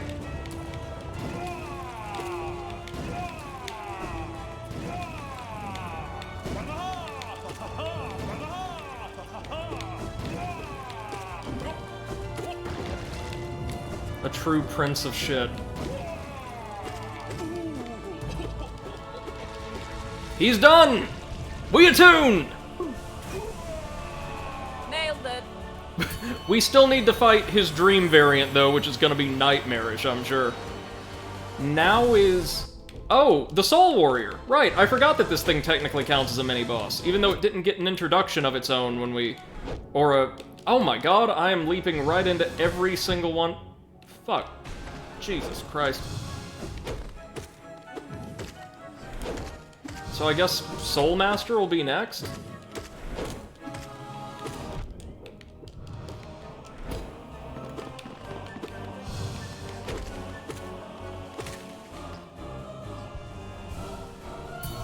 We attune.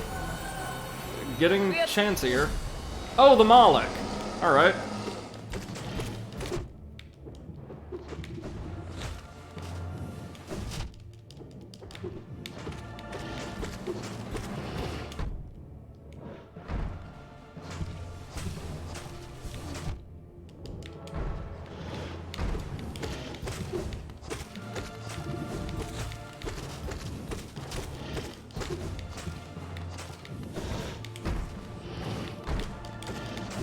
Okay, so this thing has way more health than it did in the base game.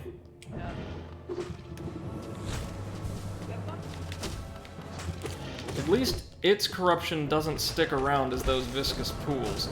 Got it. We attune. Our healing economy's getting more and more demanding, though. Is Soulmaster, or will the Lords be next? No? Oh, have we made it to the final fight? Oh, wow, that's a beautiful voice sample. Why hast thou crept into this pantheon, O meager one? The noise of thine wriggling creates much discord, drowning out the godly resonances we attune ourselves to. Dost thou mean to thwart our sacred goal? Dost thine envy drive thou to such madness? Eclipse says, you know, without any context, it looks like I'm a bot right now. No, the phrase nailed it is already too, like, comprehensible for something a bot would write. We pray that the gods of this kingdom punish thee, obliterate thee, utterly destroy thee. Yeah, so we get to fight the gods of Nail and Shell, and we actually know them. I am so scared. You have no idea. Like, yep, it's the Nail Masters.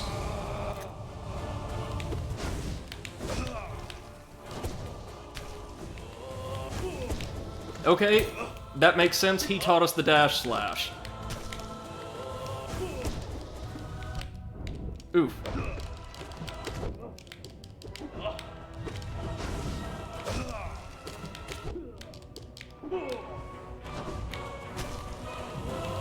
And his reach is generous, to say the least.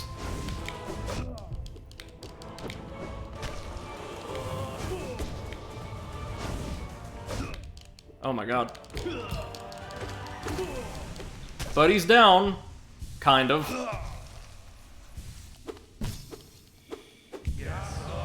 Yep, now Motto's going to help him.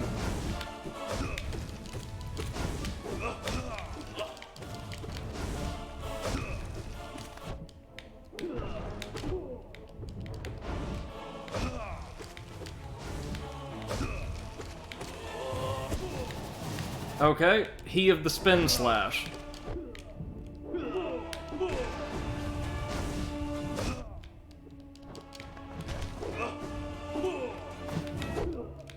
Oh my god.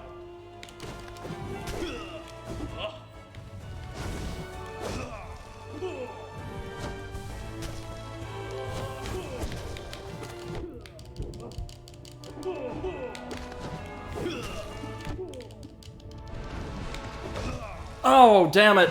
Oh, shit. That's alright. That was a good run. I don't know how much health they have, though.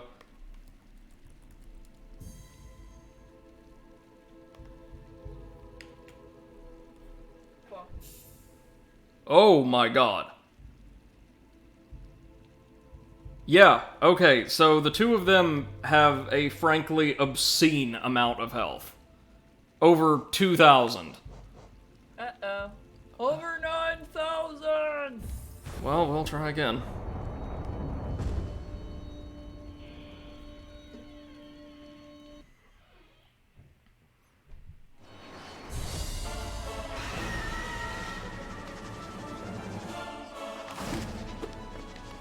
One more attempt for the day.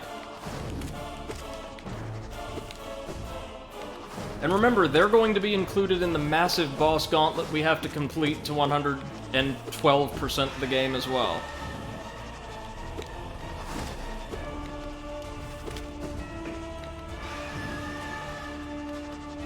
Huh.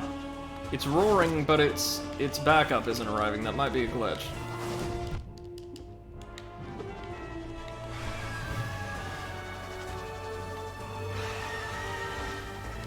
Yeah, there they are.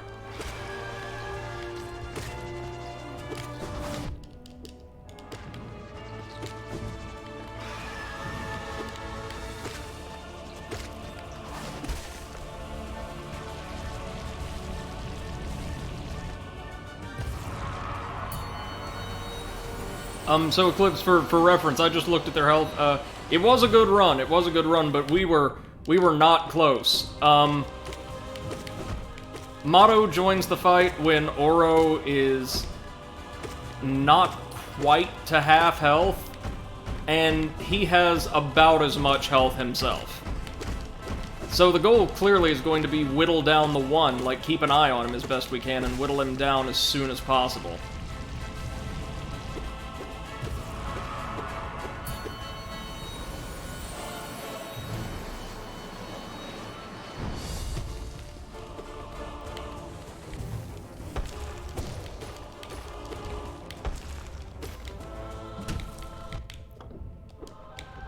These guys, though, up until about the midpoint, until around Gorb, we are just on easy street.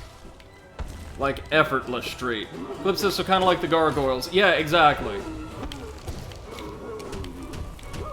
And as we saw firsthand, fighting just one of them, aside from their obscene range, if we do like a hit and run, maybe slightly more defensive strategy, fighting one of them at a time will not be too bad. We just need to find those openings for heals.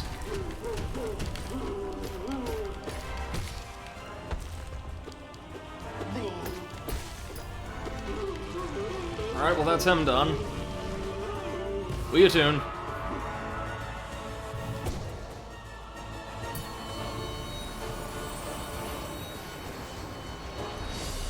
We've got to get a badge or something cool for this, you know?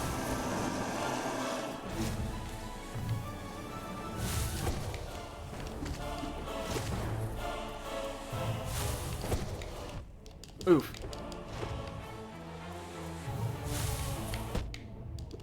Oh, that's the attack that always gets me to leap. Oh, really?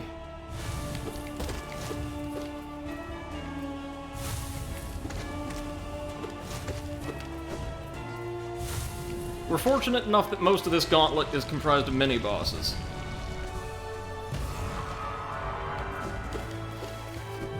Next. Next might be the midpoint? No, Hornet.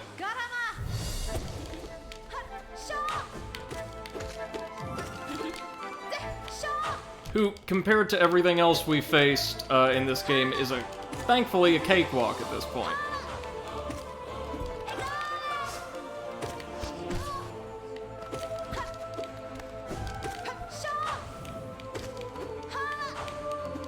Remember, we had to defeat her to earn our dash, so with our maneuverability at this point, she's very, very easy to manage.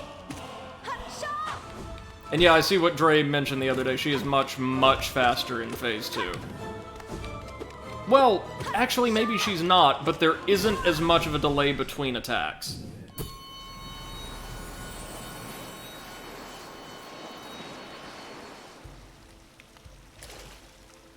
Let's soak up these godly vibes and see what might help us.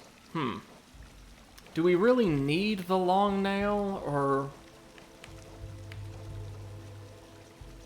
Huh.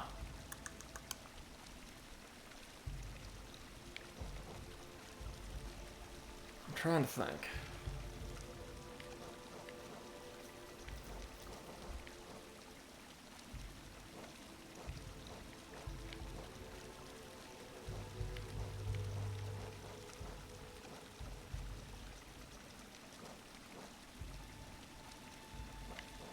More iframes, that might be... Clip says she also feels more accurate in her second fight. Oh, with the dives, yeah, definitely.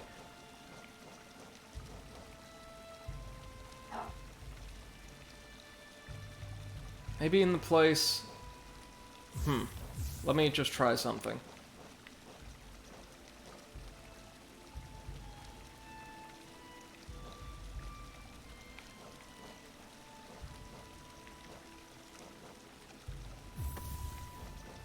Maybe Stalwart Shell and Grub Song? give us more iframes. That might help. Yeah, let's... Well, how much does it affect our range? Maybe too much. Sorry, I'm just really hesitant to switch out my badges, so I think we'll try this once more with the crazy range we have. But maybe... It'd be great if we could earn a couple more notches. Maybe in place of Grub Song, we could use the Thorns of Agony instead. The Thorns are an AoE, so it would allow us to wear down the brothers just a little bit more. Alright, it's Gorb time. Oof. Yeah, this fight's actually been made more difficult because, the arena is much, much smaller, actually. And again, he's coming at us from a horizontal angle more than a vertical one. During most of our actual fight with Gorb, we were able to juggle him up overhead most of the time. There we go. Good night, Schnaufy. Thank you so much for joining us. Hope you have a wonderful rest of your evening. Next will be... Oh, yeah. The Prince of Shit. I love him so much. He fell through the floor. What? Nice.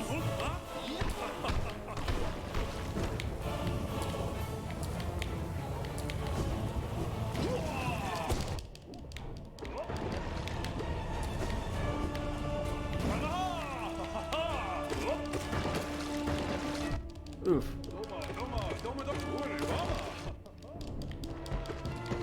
He's way more mobile this go around.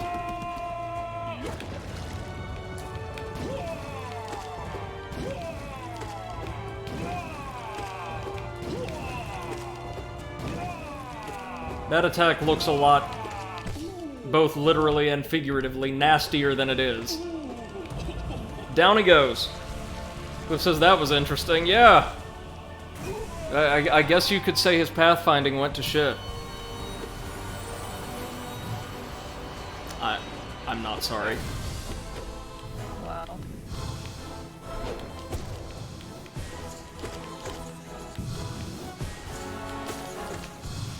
Yeah, I love it. The boss theme, or the arena theme, changes ever so slightly to fit the aesthetics of either, or the sonic aesthetics of the initial fight, or the zone you fought the boss in. I like that quite a lot, really. It's like one great big boss theme medley.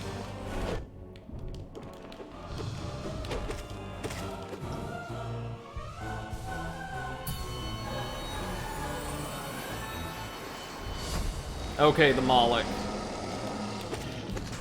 Which gave me more trouble than anything else in the first run through this, because it's constantly swiping that nasty little claw of its in melee range. Oof.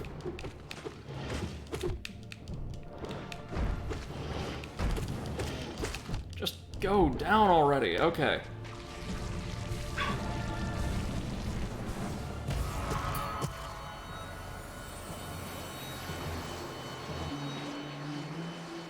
Okay, so golden rule this time. Just burn down the Nail Master we start with. Yes.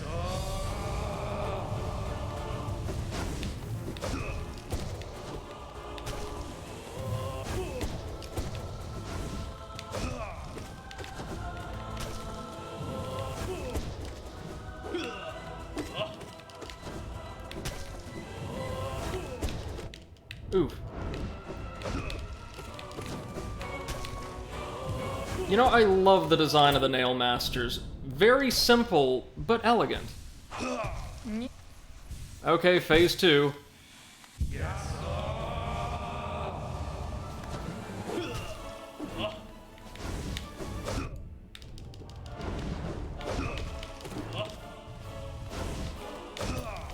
Maybe we should just punish whomever goes in for a jumping slash.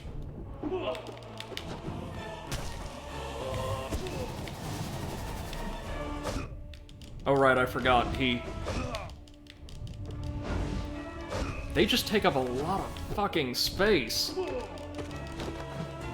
Yep. A lot of space in fucking Austria. God damn it!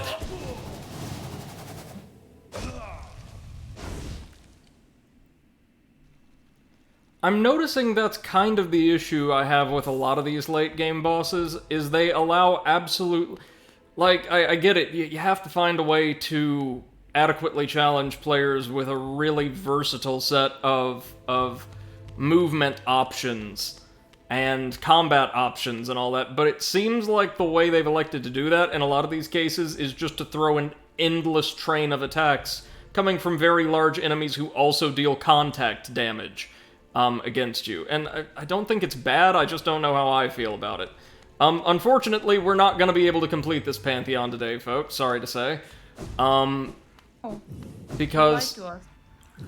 I thought it would be a hell of a lot easier than it is, since it was something we unlocked about halfway through the game. But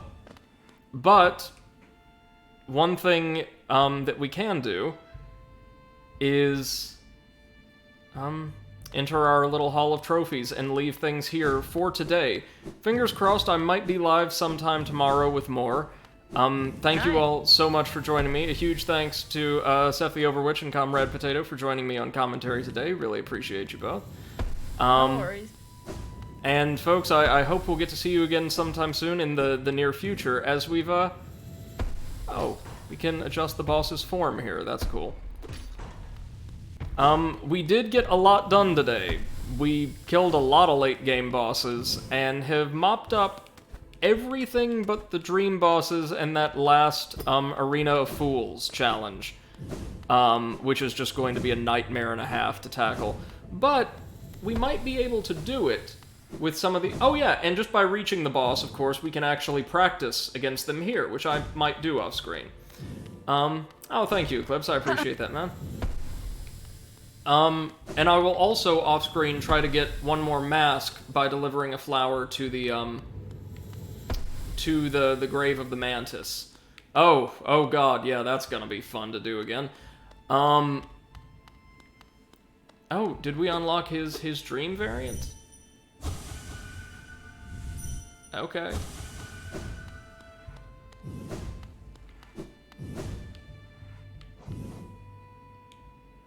And yeah, we'll just leave it there. I hope to join you again very, very soon to polish this off. I'm still loving Hollow Knight, even though it's really hard. I'm having a fun time. And I hope you guys are as well. I know I got really tense during the arena challenge. Apologize for that. But that's the nature of trying to 100% things like this. There's going to be a lot of nail-biting tension. But we will hopefully resume tomorrow with... Oh, let's see, what can we do? We can definitely take out the other dream bosses. And then, I'm trying to think, maybe to prepare for the Pantheons better, we'll go do the Grim DLC, because I know that one actually gives you, in addition to the enhanced little tchotchkes from Leg Eater, it gives you a handful of brand new badges, a couple of which are apparently really, really good for combat and survivability. So we'll go check that out. Until then, thank you all so much for joining and have a wonderful rest of your evening, folks. Bye-bye. Bye.